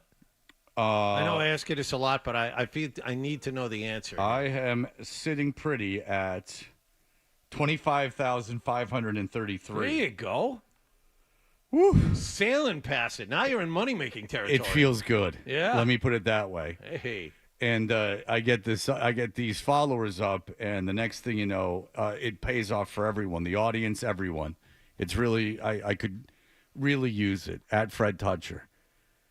I mean, I've been through so much. You've read my psychic reading. I've been through so much. I need to see the truth in people. Excuse me. The stuff we were doing earlier with Al Cole and his instrumental song that he composed, that we punched up a little bit with lyrics, Fred. Someone said in the clip we played, why does David Lee Roth sound like Guy from Machine? That's from Jason. Do you think David Lee Roth sounds like Guy from Machine? This one goes out to the world, baby. I live my life like there's no tomorrow, and all I've got, I had to steal. I don't think that sounds like Guy from Machine at all. I mean, Guy from Machine has his own song stylings. Machine. Hippity hop hop hop. He did the mash. He did the monster mash. The monster mash. And it was a great vibe smash. He did the mash. Have you seen him? It got on in the flash. He did the mash. He did the monster mash. Dorothy, click your heels. Click. All right. As much as I love that song, I can tell you that there's literally no similarities between the two voices. No, I don't hear it either. All right. This is from Joe, our friend Joe. He says, good morning, Freddie T and the boys. And then he sends the U.S. Sun article, which we were talking about off the air, Hardy, of that U.S. Sun was reporting that Howard Stern will be done at the end of the year. Now, I would not take any credence in what the U.S. Sun says. And if Sirius is getting rid of Howard Stern, I don't know what they're going to do. What, they're going to ride Smartless? I mean, if they get rid of Stern is that company. There's very little as concrete 1 + 1 = 2 business truths as Howard Stern is that company. Like, if he had not gone to that company, I mean, you saw XM and Sirius merged because there wasn't enough room for two of them. So if Stern wasn't on Sirius, then XM, who knows what would happen? Who knows what would happen to either of them? But Stern's that company, and I think just for the name and whoever he keeps around, he's the only radio guy you have left that's not a sports guy. Really? Is there anyone else? Like, I don't count Sam Roberts, no offense to Sam Roberts, but he was an intern for the Opie and Anthony show, which is the show they wanted. I mean, Ron Bennington's got a show, but it's 2 hours a day. I believe they have access to everything that he's created in the 20 years that he's been there, plus his archives. But my question to you, Fred, would be, is that enough? No. So just to have the archival and nothing new from Howard is not enough? No, you need Howard Stern on that channel, on that format, that whatever the hell you call it, whatever the business needs him. Yeah. I mean, like, I know you have Andy Cohen, which is very exciting for everyone, and that you have Conan O'Brien doing podcasts, but no one has it for Conan O'Brien. They have it for Howard Stern. And unless you can find, again, you could take my idea and with the money you use for Smartless, create 10 radio stations, one for each city, and hire the best radio people in those cities to do shows. And I think that you could get people to tune in for sure. They would have the money to do that if they don't renew Howard. But well, yeah, they would have the money to do it if they don't renew Howard. But instead of throwing $100 million at Smartless, you could have, which is the dumbest thing, and I haven't read anyone industry-wise, comedy-wise, anyone who went, good idea. Anyone in the podcast realm that thought that was a good idea. It was an idea just to release a press release and to have sort of famous people on it. Jason Bateman, Will Arnett, and the guy from Will and Grace that wasn't one of the two leads. This is your huge foray into broadcasting. You were built upon the backs of people that became stars on radio, and now you're switching to celebrities talking to other celebrities for an hour at a time. And that's what people are going to want to hear in their cars. They want to hear live radio. And Stern, even if he's only on for 3 months a year, is still Howard Stern, and he's the biggest radio star of all time. Now, I like Mad Dog, but Mad Dog's sports, and it's a niche audience. And I like that they got Stephen A. Smith, and he's going to do a live show. That's one channel, though. I mean, I know Eddie Trunk can carry you a little bit of the way. Yes. And I know Eddie Trunk is the heir apparent to Stern.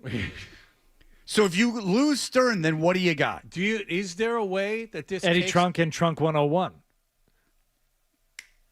And you just sold me. And that's There the is one you can hope. finally play music on. There you go. Well, he does it on Hair Nation, stupid. You just showed your own ignorance. Trunk does 2 shows. One's on Hair Nation. He plays music. I didn't know that. You're the producer. Why aren't we talking about Ozzy's death anymore? A week ago, Sirius XM, there was articles and various financials that said the company has signed a new agreement during the previous quarter with television host Trevor Noah to launch an original podcast spanning comedy, culture, and current events. Oh, boy. I don't know what they don't get, that people that have Sirius want to hear live programming in their car, and that, it was built as a radio operation. I don't know why all of a sudden, like, if someone could have a podcast and be talented, that's great. Put them on a show. Make them do a show. Make them come in and do a show. That's what you have. That's your advantage over podcasting. But just reappropriating podcasts onto you doesn't do anything. And by the way, apparently Spotify's losing their ass because of that Rogan deal, too. I read that, too. So because it's ridiculous. What are the odds that Stern leaving takes down satellite radio in general? Because they're too lazy. I think that to there's see a this. very good chance. Unless they pivot and do something with live radio, I think there's an excellent chance that it ruins the business. See, I don't know. And one of these articles stated something like, Stern's daily listeners were down to 125,000. One of these articles that was in there right now. And I don't know in terms of number. That's a lot. How would they lower know than I would've outside thought. of the app? I don't know how they know. Yeah, I don't believe they know. And second of all, if his are 125,000, I'd hate to know what everyone else is getting. 5, 6. Because if Stern's only getting 125,000, that means you're right, John. 5 or 6,000. What channel is Smartless even on? I don't know. And do both of you have satellite radio? Yes. I do not anymore. Okay, I I used do. to, I don't. And I listen to it. I listen to the Mad Dog channel and I listen to Stern. Now, is Stern as great as he was 20 years ago? No. But even I'm smart enough to know they need Stern. Yeah. Like, I don't know if I'd keep satellite radio if they don't have Stern. Just like his voice is enough, like, in a way. I think you say listenership is way down, but I think there are a lot of people that pop in every once in a while. Oh, there he is. Or got it because of him, and the news of him it is. leaving will Yeah. make them go. Exactly. Because I'll tell you this. How many people do you think that, like, Conan O'Brien needs a friend? They if that was a podcast before this. Or like Smartless, say. Mm-hmm. And they go, all right, well, Smartless is gone now, which it's not. It just goes on Sirius first, apparently. But how many of them would go, oh, I like Smartless so much, I'm not going to, instead of going and getting Sirius, I'll just tune into, I don't know, one of the billion other podcasts out there. My guess is they'll just pivot to another podcast. Yeah. What they won't do is if you have a live show 20 hours a week going on and they get to know those people and they feel like they know those people and it becomes habitual, which is what audio is, and it's a habitual exercise every morning or every afternoon to turn them on.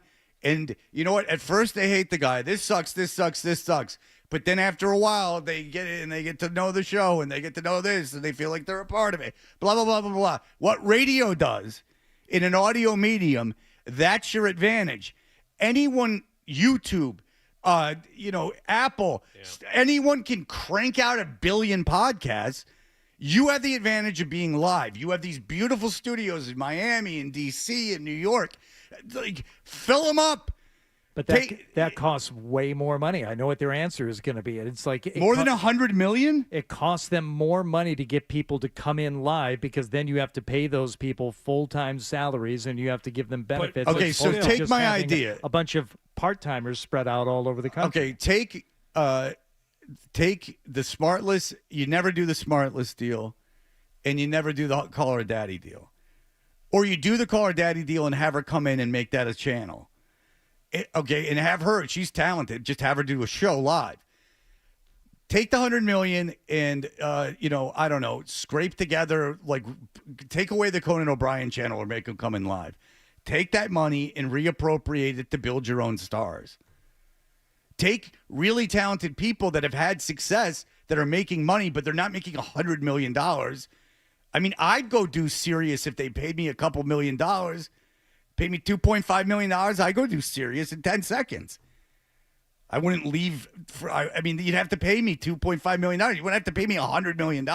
Oh, Fred, you suck. Yeah, I'm not Stern. I'm a piece in the cog. You get enough people like that, people that have had success in their markets, and throw them on. Make them stars. That's what you do. Andy Cohen. You going to move? I couldn't do it I got 2.5 years left. When that's up, I'd move. Yeah. Where you move to? Are you going to D.C.? You're going to go New York? You're going to go L.A.? Beltway, baby. Oh yeah. I need to be rubbing elbows.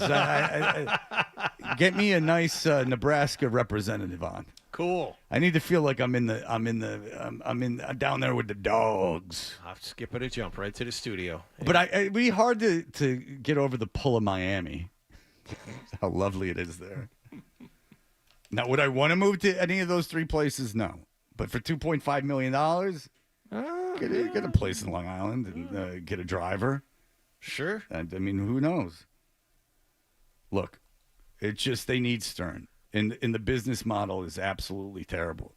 And look, do you give Stern whatever, how many $100 million a year? Maybe not. But, would he do it for $75 million? I think that's worth it. But I don't know the business model. That's all.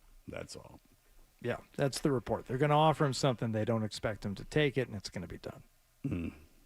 No, not great. All right, we'll be back in just a moment. Here are the headlines.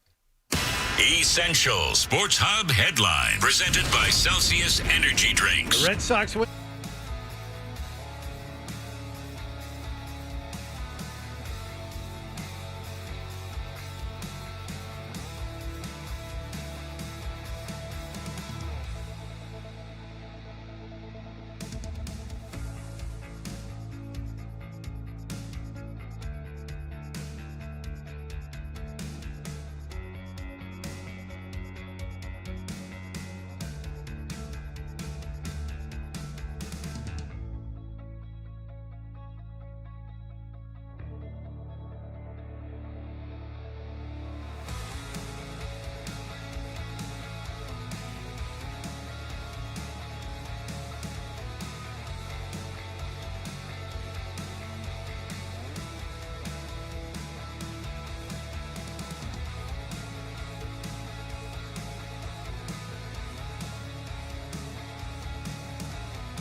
Hardy, you'll be interested to know Sarah from Everett is no longer a part of this show. I What? finally snapped. What? What happened? Yeah, he announced this to me off air right before we came back on. What happened? 30 seconds ago. I finally, it's enough. What troubles me about like listeners that are super into the show is when they're having their own things in their own head. Like when you don't know them at all and don't communicate with them, but yet like they have these like swings in mood, and that I have no patience for. It's not something I should have to put up with, quite frankly. Hi, guys. Yeah, you maniac. Can you share what it was that put you over the edge? So she has been recently just telling me to shut up on email and stuff like that because she's Sarah from Everett and whatever the F is happening to her in her own life is just reflected in this, and she is herself. Mm-hmm. But I'm done with it, quite frankly, because it was funny for a while and now it's just troublesome. And like, I don't have your boyfriend deal with your swings, not me. I'm just on the radio. You can listen all you want. Stop communicating with me because it's enough. Like if you're reacting to something on the show, that's fine. But when you're just in your own head and like I'm somehow a part of your life, like leave me alone. She goes, how many people are listening to you? I know you have high ratings, but what are the actual numbers of people listening to your show? Sarah, a million, 2 million, a trillion. She goes, P.S., What idiots getting 10 million, 100 million for a podcast are doing something wrong? That doesn't make sense, Sarah. That's not words. Why do you care about Sirius unless you are financially invested? Your rants are lazy. I care about it, moron, because it's in the news. That's why. It's in the news. Stern not being on Sirius anymore is in the news, you maniac. And whatever reason that affected you because of some chemical thing happening with you is not my concern. So I wrote her back. Why do you care about me?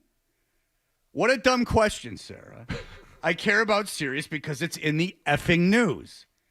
That's why. Leave me the F alone, dummy. And we're in the business, and everyone loves Stern that's our age. So how about that? That a lazy rant. It's so lazy, Sarah. As opposed to you who came in and were so eloquent and wonderful and couldn't even figure out where to sit outside. Yeah, you, Sarah, that's brilliant. You're really with it. You're really together. I have a lot of patience for you. Scaring everyone when you came in here. Get out of here. But by the way, remember that time I saw Sarah and was staring at her? Yeah, you maniac, making up stories about me looking at you, you crazy lady. I never saw you my entire life because I had news for you. I wouldn't look twice at you. I've seen you now. You ain't nothing to look at, honey. I got news for you. You saw her. I can see her. Yeah, I saw her here for the first time in my life. I like that. Look at me like I'm crazy. You were looking me up and down. Was I, Sarah? What was I? Look at yourself. I was looking you up and down. You were so striking, I couldn't keep my eyes off you. Get out of there! You drive me crazy. It's enough with you and your mood swings. I've had it. You're leaving out the turtleneck. Well, you couldn't keep your face exposed, you maniac. That was great. I've had it with you. How much of this do I have to put up with? There's a few listeners that are just so insane, I can't take it anymore. What is it? That struck me as I don't like that. So I'm done with Sarah. You can deal with Sarah yourself. Oh, I will. Don't email me anymore, Sarah. I've had it with you. It's not funny to Don't me email anymore. Fred, but you can email me. You're still a part of the show. He's the only reason you're listening anyway. I don't even know why you're bringing me into this. That's a good point. She was a hardy woman before he joined the show. She migrated over here. Really, her presence listening to the show doesn't factor into how much money I'm making anyway, so she's really useless. So Sarah, just out of here. You and I both with know your dog walking. Fred is the crazy one, and nothing he said really has much validity to it. I found it odd when she was saying that I was looking her up and down, but I thought it might have been a possibility. And then she came in and I realized, oh no, that's not a possibility. I can see her. Sarah's not someone I'm looking up and down. Sarah's someone that I maybe glance at the corner of my eye and chose to look at something more appealing. Thank you, Sarah. I'm an ass man. That's right. I'm an ass man. Yeah. As am I. I'm an ass man.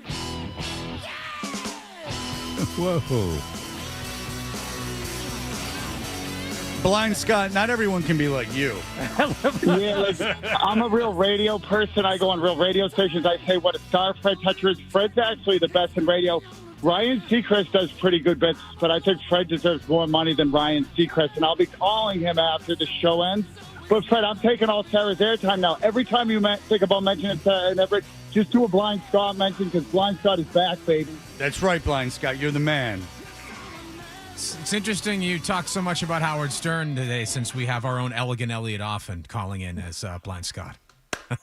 Right? Imagine that. Seriously. That might be dead on. Yeah, it is. If Elliot, if he was blind, Elliot Offen, if he had a vision problem. But I'll tell you, that's the last straw with Sarah. It was enough. It's enough with her.